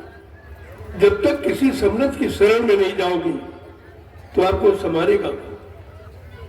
और तुम तो समर्थ की शरण छोड़ के चेलों की शरण में चले गए। क्या चेला संभाले? वही संभल जाए पहले, तुम्हें क्या संभालेंगे? आगे क्या कह रहे हैं कि बिरह बिन कौन पुकारेगा, बिरह बिन कौन पुकारेगा, बिरह बिन कौन पुकारेगा, बिरह बिन कौन पुकारेगा, और दर्द बिन कौन चिताएगा, दर्द बिन कौन चिताएगा, गुरु बिन कौन उबारेगा, गुरु बिन कौन उबारेगा। कहते बिना विरह के, बिना तड़प के वो मालिक नहीं रहता है। हंसियों से कंठ न पायो, जिन पायो तिन रोए, हंसे खेले पी मिले तो कौन सुहागे, बिन रोए नहीं पाइयो साहब का दीदार। कबीर साहब ने क्या कहा? बिना विरह का आंसू गिराए मालिक नहीं मिलता है। विरह का आंसू, संसार के आंसू तो होता आपके पास, लेकिन विरह का आंसू मीरा नहीं गिराया, सहजोबाई नहीं गिराया, कलयुग में तो हम महिलाओं को मिला, क्योंकि ये भेद में नहीं है, अभेद में। परमात्मा भेद में नहीं है, भेद में है। यहाँ भेद रखा गया। 3 युगों में स्त्री को कोई अधिकार नहीं दिया। देखो कितना बड़ा अपराध किया गया कि स्त्री को भजन का अधिकार नहीं था। दसवाई महाराज ने कहा है कि स्त्रियों को अधिकार क्या था?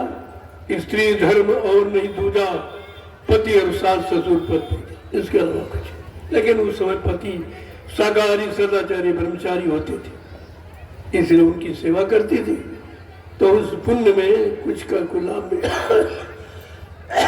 लाभ मिल जाता था उनको भी।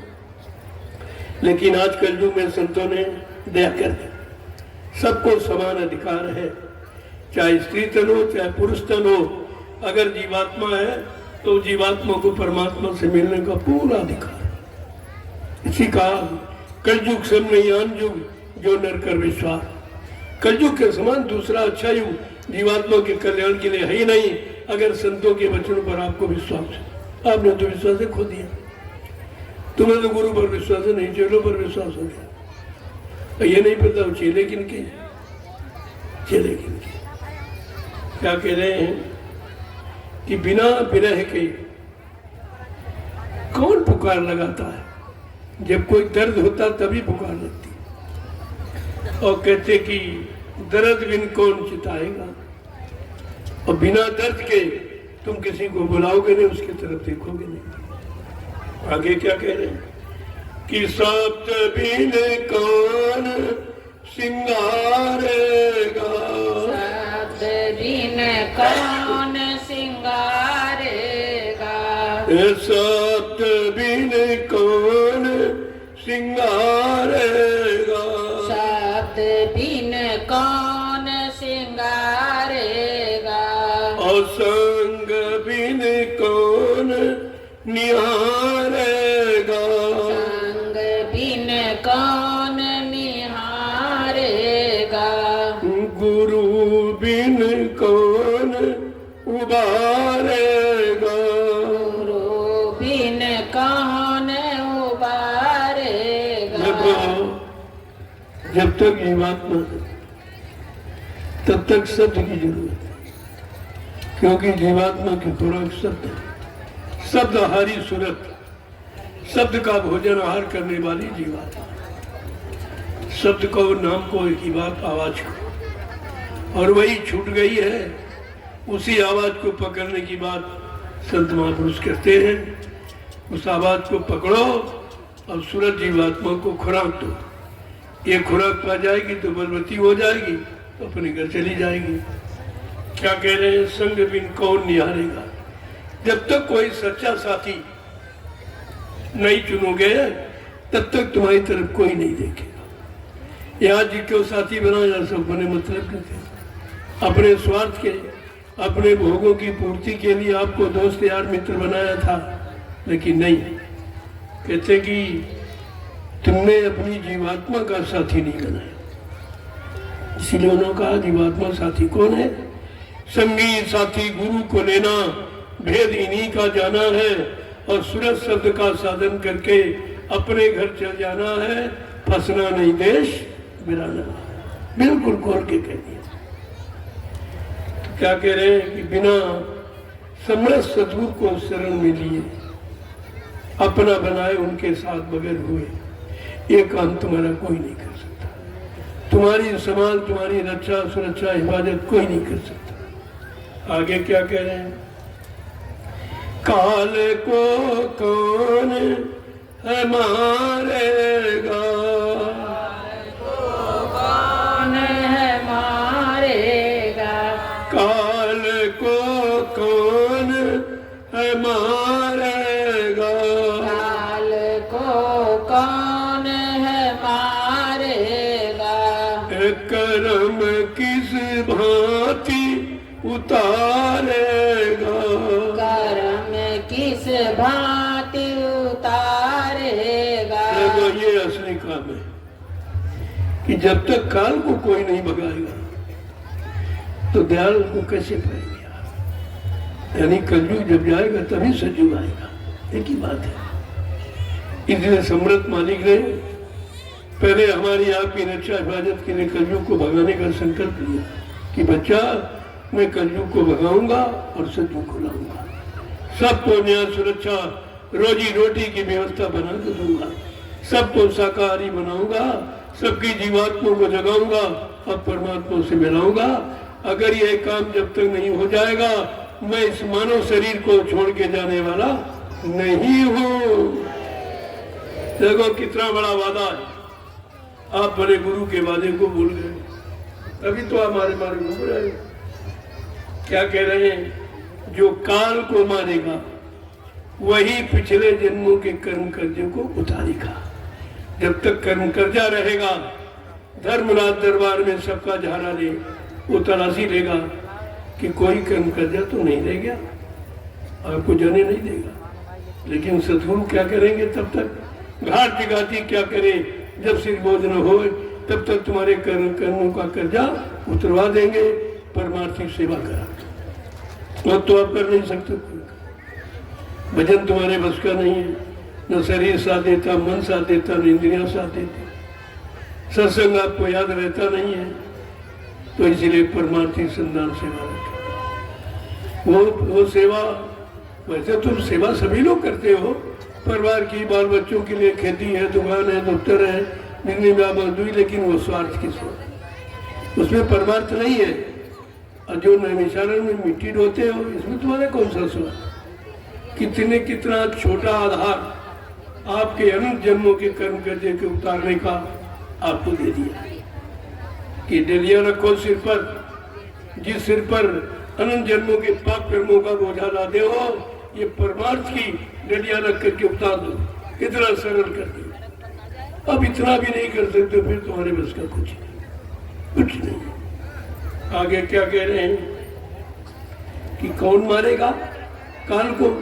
संत कोई आन ही मारेगा, संत कोई आन ही मारेगा, संत कोई आन ही मारेगा, संत कोई आन ही मारेगा, भक्त कोई दो जारेगा, भक्त कोई दो जारेगा। देखो कितना सार गर्भित है कि संत कोई आएगा तो अंत कर देगा काल का, वो करेगा, दूसरा कोई नहीं करेगा। अब तुमने कहा संत मर गए, चले गए, ही नहीं, तो ये काल का अंत कौन करेगा? विचार करो, कौन करेगा? क्या जो कह रहे हैं जिन्होंने प्रचार किया वो कर सकते? वो अपने आप का अंत बचा ले, यही बहुत है। क्या कह रहे हैं कि भक्त कोई दो जारे, सब नहीं, जो काल कर्म यानी पाप और पुण्य दोनों को जान देगा, दोनों से अलग हो जाएगा, निष्काम कर्म करेगा। ये परमार्थी सेवा निष्काम कर्म है, इसमें कोई लालच नहीं, कोई लोभ नहीं आता है, कोई आपकी जरूरत की जुबानी नहीं मानती कि भाई हमारी जरूरत चीजें पूरी की जाएंगी। आगे क्या कह रहे हैं? काम सत्संग सारेगा, काम सत्संग ही सारेगा, काम सत्संग ही सारेगा, काम सत्संग ही सारेगा, जोई तन मन को वारेगा, कोई तन मन को वारेगा। तुम्हारा ये काम जन्म मरण से छुटकारा दिलाना, 4,84,00,000 नरकों की योजनों से बचाना, ये सत्संग कराएगा और कोई नहीं कराएगा। और क्या कह रहे हैं? भक्त वही है जो पाप पुण्य दोनों को अलग कर देगा, दोनों से अलग हो। भगवान कृष्ण ने भी यही कहा, जब उनका समय जाने का हो गया, देखो समय सबका होता, समय से वो भी चाहिए। उन्होंने प्रचार कराया कि भाई मैं जिस काम के लिए भेजा गया था मैंने अपना काम कर दिया, धर्म की स्थापना और दुष्टों का संहार और भक्तों की मदद, अब मैं अपने परम धाम को जाऊं। उनके सबसे प्रिय मित्र उद्धव जी थे, वो दौड़ के आए, कहा भगवान आप मेरे परम धाम को जाए। कल हाँ भाई हमारा तो, कल तुम्हारा परम धाम कहाँ? कल ये तो मृत्यु लोक है, मेरा तो गोलोक है, वो इसके बहुत ऊपर है। तो कहा मैं तो आपके साथ लगा रहा जीवन भर, आपने कभी बताया नहीं, कला हमसे किसी ने पूछा ही नहीं, कला तो हमको भी ले चलिए। कहा भाई ये काम हम नहीं कर सकते, हम ले नहीं जा सकते, हमको जिस काम के लिए भेजा गया, जाओ धर्म की स्थापना करना, दुष्टों का संहार करना और भक्तों की रक्षा करना। मैं अपने काम कर दिया, मैं जा रहा हूँ। कला फिर मेरा क्या होगा? कला तुमने मेरे साथ जीवन बिताया है, मैं तुमको युक्ति बता सकता हूँ। कल क्या कि जाओ उद्धव बद्रिकाश्रम तब करो, ज्योतिर्निष्ठ ब्रह्मनिष्ठ जब संत महापुरुष कलयुग में आएंगे, वो नाम की युक्ति देंगे। नाम की युक्ति के द्वारा तुम मेरे धाम आ सकते हो और अपने घर भी पहुंच सकते हो। ये कृष्ण का। तब उन्होंने कहा कि उद्धव, पाप पुण्य जब जो नासे वो हमरे पूर्वासे, जो पाप उन दोनों को नष्ट कर देगा, खत्म कर देगा, वो मेरे धाम आएगा। आगे क्या कह रहे हैं कि सोई निज नाम को धारेगा, कोई निज नाम को धारेगा, सोई निज नाम को धारेगा, सोई निज नाम को धारेगा, जगत को आन उबारेगा, जगत को आन उबारेगा, जगत को आन हितारेगा, जगत को आन ही तारेगा। का वो समर्थ मालिक जब भूमंडल पर आएगा तो नाम को जगाएगा, नाम को सिद्ध करेगा, अपने जगाए नाम के द्वारा जीवात्मा को घर पहुंचाएगा। क्या कह रहे हैं? संसार को तार देगा। एक मुल्क देश की बात नहीं, संसार को। आज तक किसी ने ऐसी आवाज नहीं लगाई।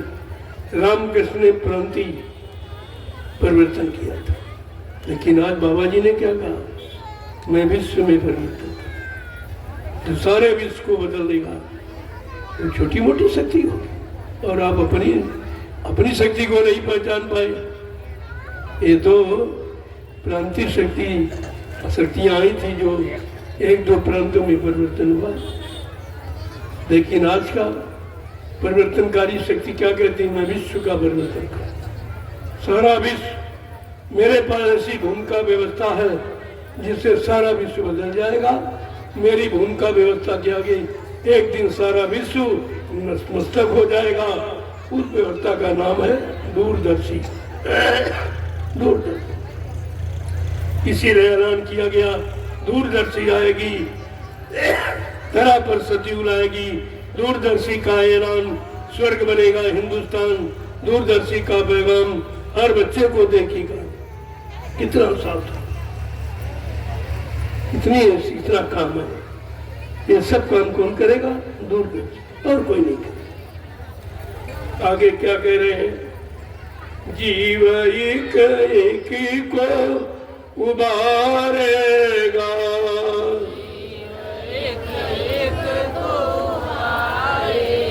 जीव एक एक को उबारेगा, जीव एक एक को उबारेगा, मान मद मोह को टारेगा, माद मद मोह को टारेगा।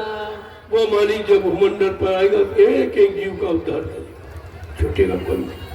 सबको उद्धार गति, सबको उद्धार का उपाय, सबको नाम की युक्ति देगा। क्या कह रहे हैं कि मान मद मोह को टारेगा। जो अंदर में मोह ममता अंधकार की गंदगी है उसको अलग कर देगा। कि मोह सकल व्याधन कर मूला, मोह ही संपूर्ण व्याधियों के दुखों की जड़ है। मोह की दवा क्या बनी है? बिन सत्संग न होए मोह भंगा, बिना सत्संग के मोह नहीं जाता है।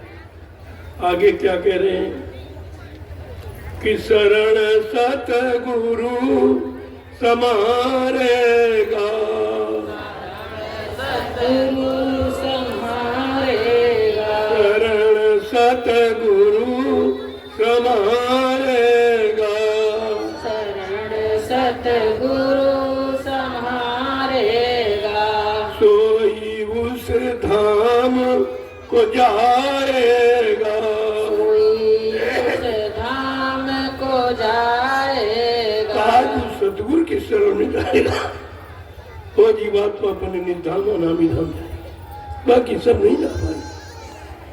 और तुमने सतगुरु की शरण छोड़ दी।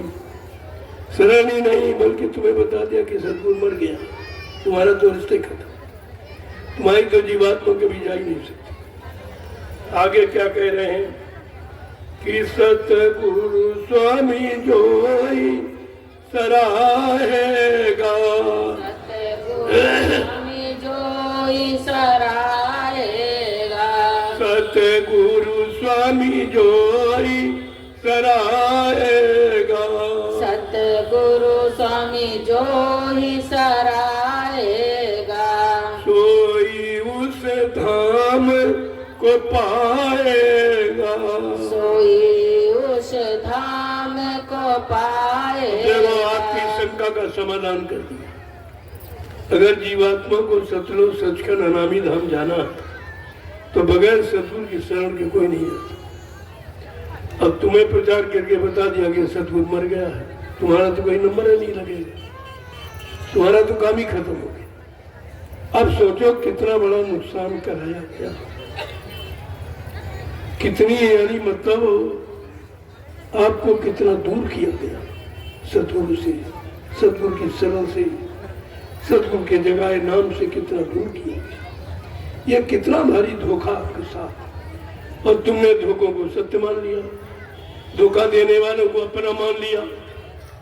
इसी यही परेशानी का कारण है। इसलिए देखो मैं बहुत थोड़ा कहूंगा,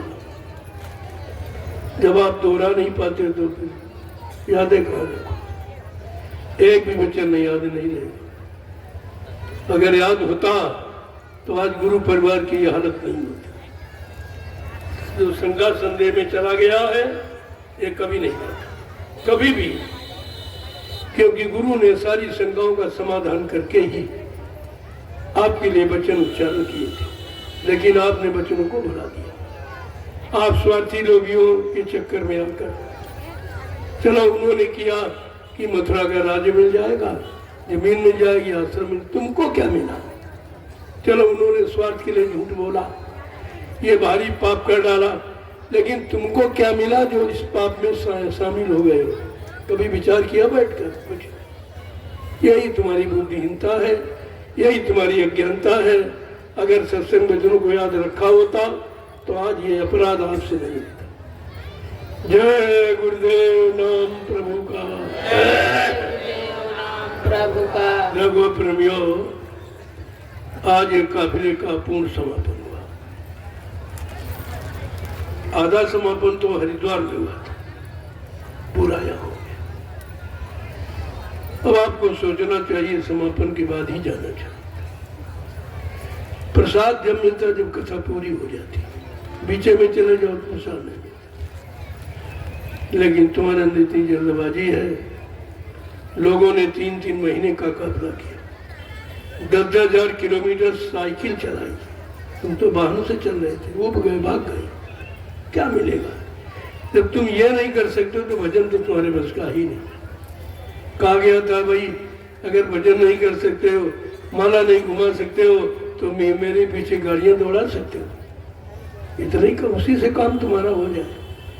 कितना सरल करके ये उपाय रखा गया, लेकिन तुम सरल को भी नहीं ले पाते, कठिन तुम्हारी बस का नहीं, इसलिए बड़ा मुश्किल है। इसीलिए सतगुरु को कहना पड़ा कि कुछ लोग जाएंगे, मुट्ठी भर लोग बचेंगे, मुट्ठी भर। है कितने चेला? 45 करोड़, जिसमें कहा 10 करोड़ बचे, 10 करोड़, 35 करोड़ कोई इधर कोई उधर कोई उधर, स्वार्थ में, लोभ में, लालच में, पद के चक्कर में चले जाएंगे। जब चौथा साकेत महायज्ञ सतयुग आगमन का होगा, उस मैदान में 10 करोड़ प्रेमी कहा था तब मैं सतयुग आने की तारीख की घोषणा करूंगा। ये सब भूल गए आप, अभी तो कुछ हुआ ही नहीं। चौथा यज्ञ नहीं कहते, बाबा जी चले गए, करेगा कौन करेगा? ये भी तो बताओ, तुम्हारे में से कोई है करने वाला? अरे झूठ की भी तो हद होती है, और तुम्हारी बुद्धि में कुछ है नहीं, न झूठ समझ पाते हो न सत्य समझ पाते हो। जय गुरुदेव नाम प्रभु का, जय गुरुदेव नाम प्रभु का। आज इस शाकाहारी काफिले का पूर्ण समापन निर्विघ्न हुआ, कोई विघ्न बाधा नहीं। हाँ, एक जीव चला गया है, वो तो बड़ा भाग्यशाली था जो चला गया। लेकिन दुनिया परिवार के लोग बेचारे क्या जाने, उन्हें क्या मालूम। कितनी बार कहा गया, जब 2003 का काफिला निकला, 2003 का, कितने जीव चले गए। तब सत्संग में कहा गया था, ये कितने भाग्यशाली बिना भजन किए चले गए। न माला घुमानी पड़ी, न कान बंद करना पड़ा, सीधे। इनको कोई रोक नहीं सकता। कि उनसे पूछा गया, भाई तुम किसके लिए आए हो? कहते गुरु के लिए। किसके लिए मर रहे हो? गुरु के लिए। जो गुरु के लिए मर रहा, भला उसका उद्धार नहीं होगा? तो सीधे चला। अब ये तुम्हारे शरीर का भोग था, तुमने किसी को मारा, किसी को काटा, किसी को कुचला, एक्सीडेंट किया, ये सब आपने किया है, तो उसका भोग भी तुम्हारा पूरा हो गया। अगर और कहीं मृत्यु होती काफिले के अलावा, तो फिर प्रेतयोनि में चले जाती आप। इतनी समाज जब भी हो गई कि आप काफिले में चल रहे थे, आपका समय पूरा होने वाला था, तो तुमको नर की योनियों से बचा करके सीधे घर भेज दिया गया। कल उनकी पत्नी पूछ रही थी, भाई हमारा आदमी कहाँ चला? हमने वो घर चला गया। अब वो बेचारी क्या जाने घर में, तो सोचती घर में तो गए नहीं, वो अपने घर गया। वो तुम्हारे मिट्टी वाले मकान में नहीं है, ईंट पत्थर में, वो अपने घर चला गया। जिसके लिए लोग तपस्या करके मर गए, संयम करके मर गए, न मालूम कैसी कैसी पूजा करके मर गए, वो गति नहीं मिली जो इसको काफिले में मिली। ये बहुत बड़ी चीज। धन्य है वो जीव जो काफिले में चला गया। कोई स्वार्थ नहीं, कोई लोभ लालच नहीं है, केवल आदेश में गया है। आदेश पालन करने वाला के भक्त को कभी कोई रोक नहीं सकता। तुमने कहा रे भाई उनका काम हो गया, तुम भी अपना काम बनाओ। उनका काम हो गया, वो चले गए। अब ये बड़ी अगूढ़ चीज है, इतनी जल्दी समझना मुश्किल है। माया के देश में माया से अलग होना बड़ा मुश्किल है, लेकिन महापुरुष जिसको अलग करना चाहते हैं उसको कर देते, उसको कोई नहीं रोक सकता। और चला गया। जब उसने थोड़ी गलती की थी, मैं सुबह ही कह देता हूँ, मेरे आगे चलो तो तुम्हारी संभाल बनी रहेगी। अब वो 20 किलोमीटर पीछे रह गया अकेला। देखो मौत कहाँ ले गई, अलग करके। लेकिन फिर भी उसकी गति हुई, फिर भी उसकी आत्मा का कल्याण किया गया। ऐसा नहीं है, इसका बहुत बड़ा लाभ। आदेश पालन करना ही भजन है, और आदेश पालन करना ही मुक्ति है, दूसरा कुछ नहीं। जय गुरुदेव नाम प्रभु का। तो इस काफिले का अर्थ समापन हरिद्वार में था। पूर्ण समापन आज होना तो नैमिष धाम में था, लेकिन यहाँ ये भी आश्रम है प्रेमियों का। वैसे हिंदुस्तान में जितने आश्रम हैं सब तुम्हारे ही हैं। भले कोई अपना कब्जा किए हो भाई, कि हमारा, लेकिन किसी का, वो सब ट्रस्ट के, उस पर किसी का कब्जा हो ही नहीं सकता। यह सब अज्ञानता, बस कह रहे हैं अज्ञानता, बस भ्रमित है। लेकिन ये ट्रस्ट की जमीन न कोई खरीद सकता, न कोई बेच सकता, सीधा सिद्धांत है। जितने आश्रम सब ट्रस्ट, ये भी आश्रम ट्रस्ट का, इसमें आप बैठे हो, ये भी ट्रस्ट, आपको पता नहीं, ये सब की लिखा पड़ी है। जितने जय गुरुदेव नाम से संबंधित आश्रम हिंदुस्तान में बने हैं, वो सब मथुरा ट्रस्ट के, ये सोच दिया। और ये लोग जो कह रहे हैं उत्तराधिकारी बना दिया, वसीयत कर दिया, सब झूठ कहते हैं। ये तो मेंबर भी नहीं है। मेंबर को अधिकार होता है कि जब तक किसी पद की सत्यता जाहिर न हो तो कार्यभागों में काम कर सकता है, लेकिन ये तो मेंबर भी नहीं है। न उज्जैन वाला मेंबर है, न मथुरा वाला ड्राइवर मेंबर। ये तो वाला जब पैदा भी नहीं हुआ था, इसको ये भी नहीं मालूम ट्रस्ट बना कब था, ट्रस्ट में कौन कौन से लोग हैं, कितने पदाधिकारी, कितने मेंबर हैं, इसको कुछ नहीं मालूम। इसको तो बहका दिया गया, लोगों ने अपना उल्लू सीधा किया और इसको पगड़ी बांध के बैठा दिया। अब भोगेगा ये, इसको हिसाब तो इसको चुकाना पड़ेगा। कितना नुकसान हुआ, कितने लोग इसकी आड़ में संपत्ति लूट के ले गए, और अध्यक्ष ये इसको बना गया। अब ये बेचारा भोगेगा, जिम्मेदारी इसकी है कि तुम्हारी अध्यक्षता में ये काम कैसे हो गया, आश्रम की जमीन कैसे चले गई, ये धन कहाँ चला गया, ये सब देना पड़ेगा। ये मंदिर का जो गुम्बद ये सोने का था, पीतल का कैसे हो गया? ऊपर 1.25 किलो हीरा लगा था, वो कहाँ चला गया? ये सब पूछा जाएगा। ये हंसी मजाक का विषय नहीं है। एक एक चीज आपको देनी पड़ेगी।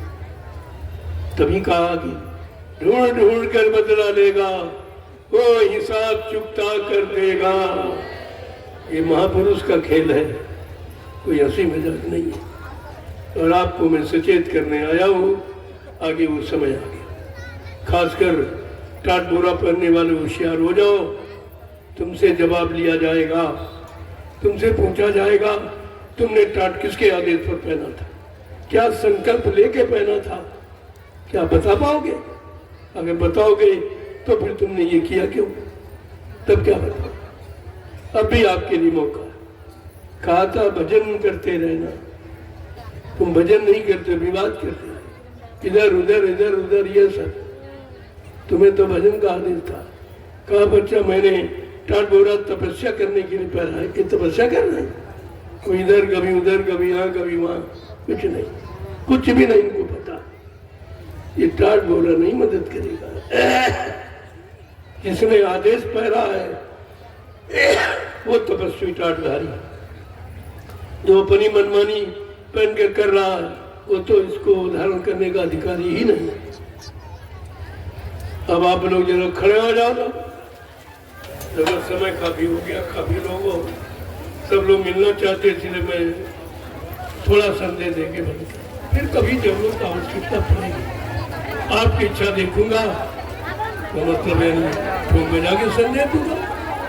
मैं तो ये काम करता ही हूँ। जोर से बोलो,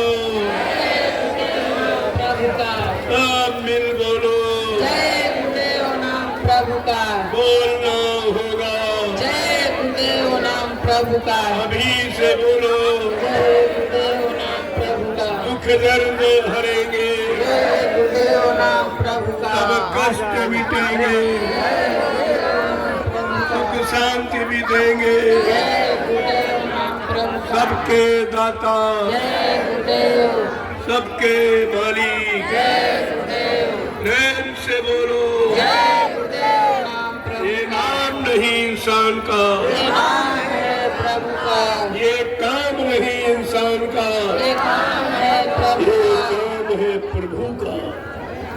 अब इंसानों के बस का काम नहीं है। अगर बस का होता तो तुम लोग भ्रमित नहीं होते, राजनीति की व्यवस्था छिन्न भिन्न नहीं होती, धर्म लोप नहीं हो जाता। इसलिए इंसानों की बस की बात नहीं है। अब एक काम प्रभु करेगा, प्रभु, सीधी सीधी बात है, प्रभु करेगा।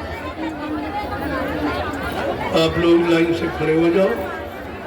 देखो एक चीज ये है कि प्रसाद कोई नहीं देगा।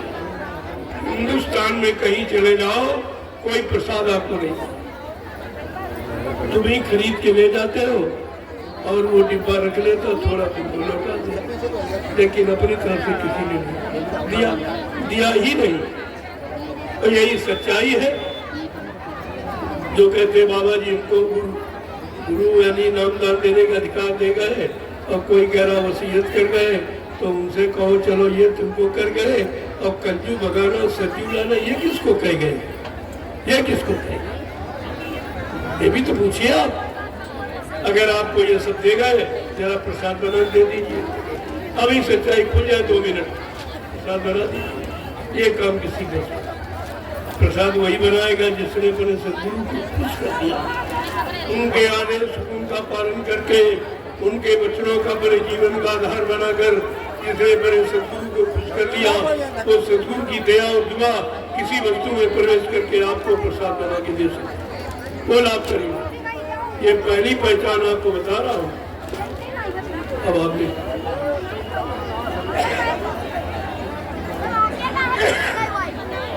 इसलिए सब लोग इलायची दाना लेते, इलायची दाना मत समझो, इसमें मालिक की दया है। इस दया का अगर एहसास करना है तो शाकाहारी बन जाइए। शाकाहारी सदाचारी बनकर ही इस प्रसाद का लाभ उठा सकते हैं और हर मुसीबत आपत्ति बीमारी में आपकी लाभ करेगा, आपको लाभ करेगा। मैंने पूरे हिंदुस्तान में 12 वर्ष से प्रसाद ही बांटा, किसी ने नहीं बांटा, न कोई प्रधानमंत्री, न मुख्यमंत्री, न कोई अन्ना पंडा पुजारी, न कोई धर्माचार, किसी ने नहीं काम नहीं। किसी को तुम्हारी चिंता नहीं, तुम्हारे सामान की, तुम्हारे द्वारा सम्मान की, तुम्हारे धन दौलत की जरूरत है, तुम्हारी जरूरत नहीं है, और हमको तुम्हारी जरूरत है। कितना अंतर है, पहले इस अंतर को समझिए। जय गुरुदेव नाम प्रभु का, जय गुरुदेव नाम प्रभु का, जय गुरुदेव नाम प्रभु का, जय गुरुदेव नाम प्रभु का, जय गुरुदेव नाम प्रभु का। आज ये महामानव कल्याणकारी आध्यात्मिक काफिला सदगुरु की महान दया से निर्विघ्न संपन्न हो गया। अब यहाँ से ये पूर्ण विराम लेकर नैमिषारण्य के लिए चलेगा। फिर कभी मौका मिला, मालिक की दया हुई, उनका इशारा हुआ, फिर आपको अवसर मिला, लेकिन बगैर उनकी दया के, बगैर उनके हुक्म के नहीं कुछ है। मैं कुछ करता ही नहीं, मुझसे तो कोई करवा रहा है, अब मैं आपसे करवाता हूँ। बात तो ये है, इसी बात को आपको समझना है।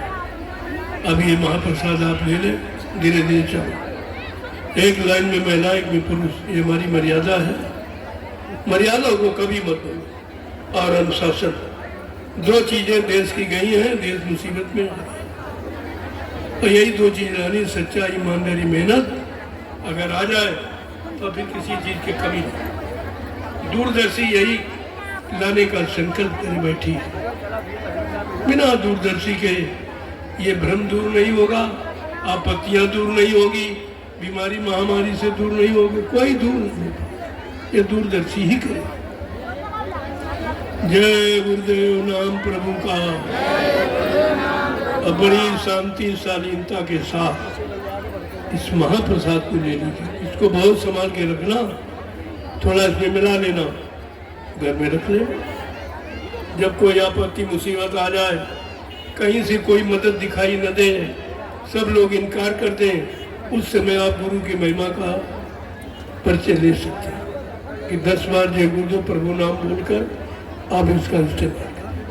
देखो आपको पता चल जाएगा ये नाम प्रभु का है कि नहीं। और ऐसा वादा किसी नाम ने नहीं किया। सज्जू के हरि नाम ने भी ये वादा नहीं किया, और त्रेता के राम नाम में ये वादा नहीं किया, और द्वापर के कृष्ण नाम ने भी ये वादा नहीं किया। जो कलयुग का नाम जय गुरुदेव प्रभु का नाम वादा करता, ये सब काम, ये सब काम होने का वादा। और तुम कहते हो काम करने वाला चला गया, तो तुम्हारी दो बातें खत्म हो। जय गुरुदेव नाम प्रभु का। अब आप प्रसाद लो। देखो, जो आप ये, मैं तो मानता नहीं किसी से, जो आप श्रद्धा सेवा भाव में देते हैं, ये मैं सब नैमिषारण्य में लगा दूँ।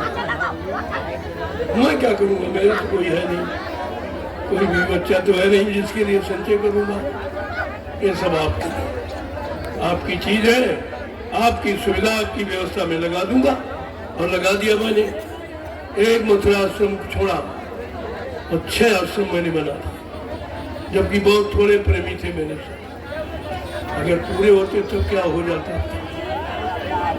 लेकिन धीरे धीरे जब गुरु की जानकारी, सत्यता की लोगों को मिलने लगी, तो धीरे धीरे करोड़ों में जन्म था।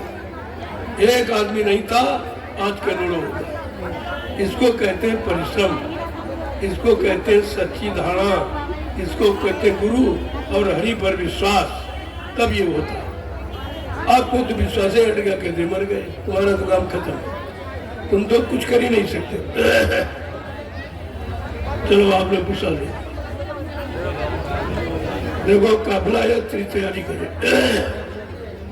अपने अपने वाहनों की, सामान की देखभाल करके सदगुरु धाम नैमिषारण्य चलने की तैयारी कर।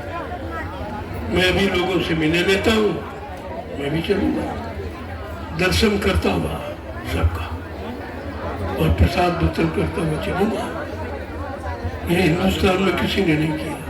किसी ने तुम्हारी तकलीफ समझी नहीं है कि अगर मैंने जो प्रसाद वितरण पूरे हिंदुस्तान में किया, मैं क्या करूँ? हमको कोई चंदा नोटबुक तो नहीं चाहिए था, क्यों किया?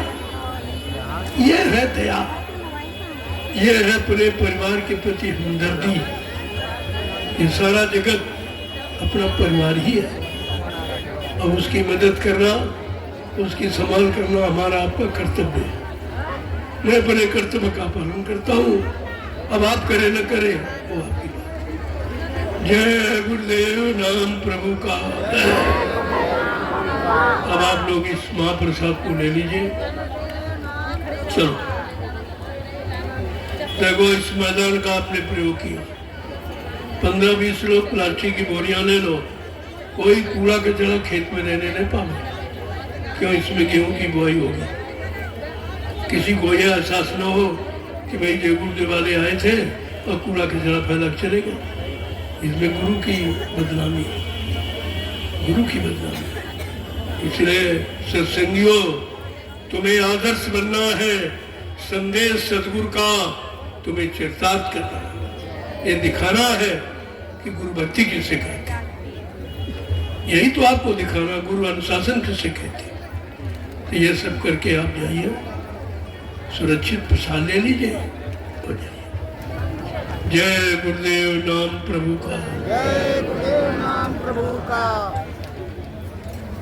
देखो, ये काफिला बहुत सूक्ष्म है, तो मैंने किसी को बताया नहीं था। अगर बता देता तो बहुत दिक्कत होती, परेशानी आपको होती, आप व्यवस्था क्या करते।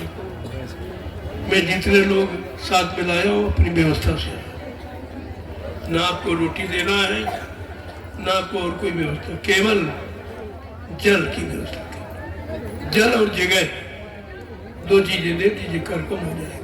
बाकी तो सब हमारे साथ चला, सब लेके निकला। दुनिया के लोग बड़ा आश्चर्य करते, मीडिया पत्रकार बड़ी हैरत में है कि कैसे लोग हैं कि अपना खाना दाना, अपना नाश्ता, अपना खर्चा करके ये घूम रहे हैं। हम ये घूम नहीं रहे, ये अध्ययन कर रहे हैं। ये तुम्हारे काले कारनामों की पहचान कर रहे हैं, तुम्हारी ये कर्मठता का पहचान, क्या तुमने किया इतने दिनों में, ये देखने आए। जय गुरुदेव नाम प्रभु का। अब इनको सूचना दे दो, धीरे धीरे ये अपनी अपने अपने वाहनों पर एक लाइन से चलेंगे सतगुरु धाम। ये आदर्श आपका है, ये आपकी पहचान है, तो मैं भी आपके पीछे चलूं, ऐसा नहीं है। आप तैयार हो जाइए, तब तक मैं लोगों का दर्शन कर लूं। देखो, मैं आपका दर्शन करता हूं, मैं आपको प्रणाम करता हूं। ये संत मत में छूना होना नहीं होता। मैं 12 वर्ष से करके बता रहा था, लेकिन आपकी समझ में नहीं आए, तब मुझे खोल के कहना पड़ा कि प्रणाम का परिणाम आशीर्वाद होता है। अगर आशीर्वाद चाहिए दूर से प्रणाम, मैं भी दूर से करता हूँ। मैं आता हूँ तब करता हूँ, जाता हूँ तब करता हूँ। जहाँ मिल जाए तो फौरन मैं प्रणाम करता हूँ। जो सबको प्रणाम करता है वो सबसे छोटा होता है, वो गुरु सदगुरु कैसे बन जाएगा, ये बात दिमाग से निकाल दीजिए। यहाँ इस तरह का कोई काम होता ही नहीं। यहाँ जो होगा वो आपके हित में होगा। साधु से हो न कारज हानि, साधु संग महात्माओं से किसी के काम की कभी हानि नहीं हो सकती है। क्यों? परमार्थ के कारण साधु धरा शरीर, वो परमार्थ समाज देव धर्म हिताते हैं और अपना काम करते हैं। उनको चाहिए कुछ, चाह गई चिंता मिटी, मनमा बेपरवाह, उनको कछु न चाहिए, वो सहन के साथ, वो बादशाहों के बादशाह, उनको कुछ भी नहीं चाहिए। यही आप थोड़ा समझ नहीं पाते। जय गुरुदेव नाम प्रभु का। अब आप चलिए महाप्रसाद आज के सत्संग का जरूरी है, यही तो आपके काम आने वाला है। इसको बहुत संभाल के रखिए, ये छोटी मोटी चीज नहीं है। ये नाम धन का एक प्रमाण है, नाम धन का प्रमाण, नाम धन का ही परीक्षा का प्रमाण कि आप कैसे पहचान लोगे भाई नाम काम करता है। उसके लिए ये प्रमाण दे दिया गया। लाचिदाना चलिए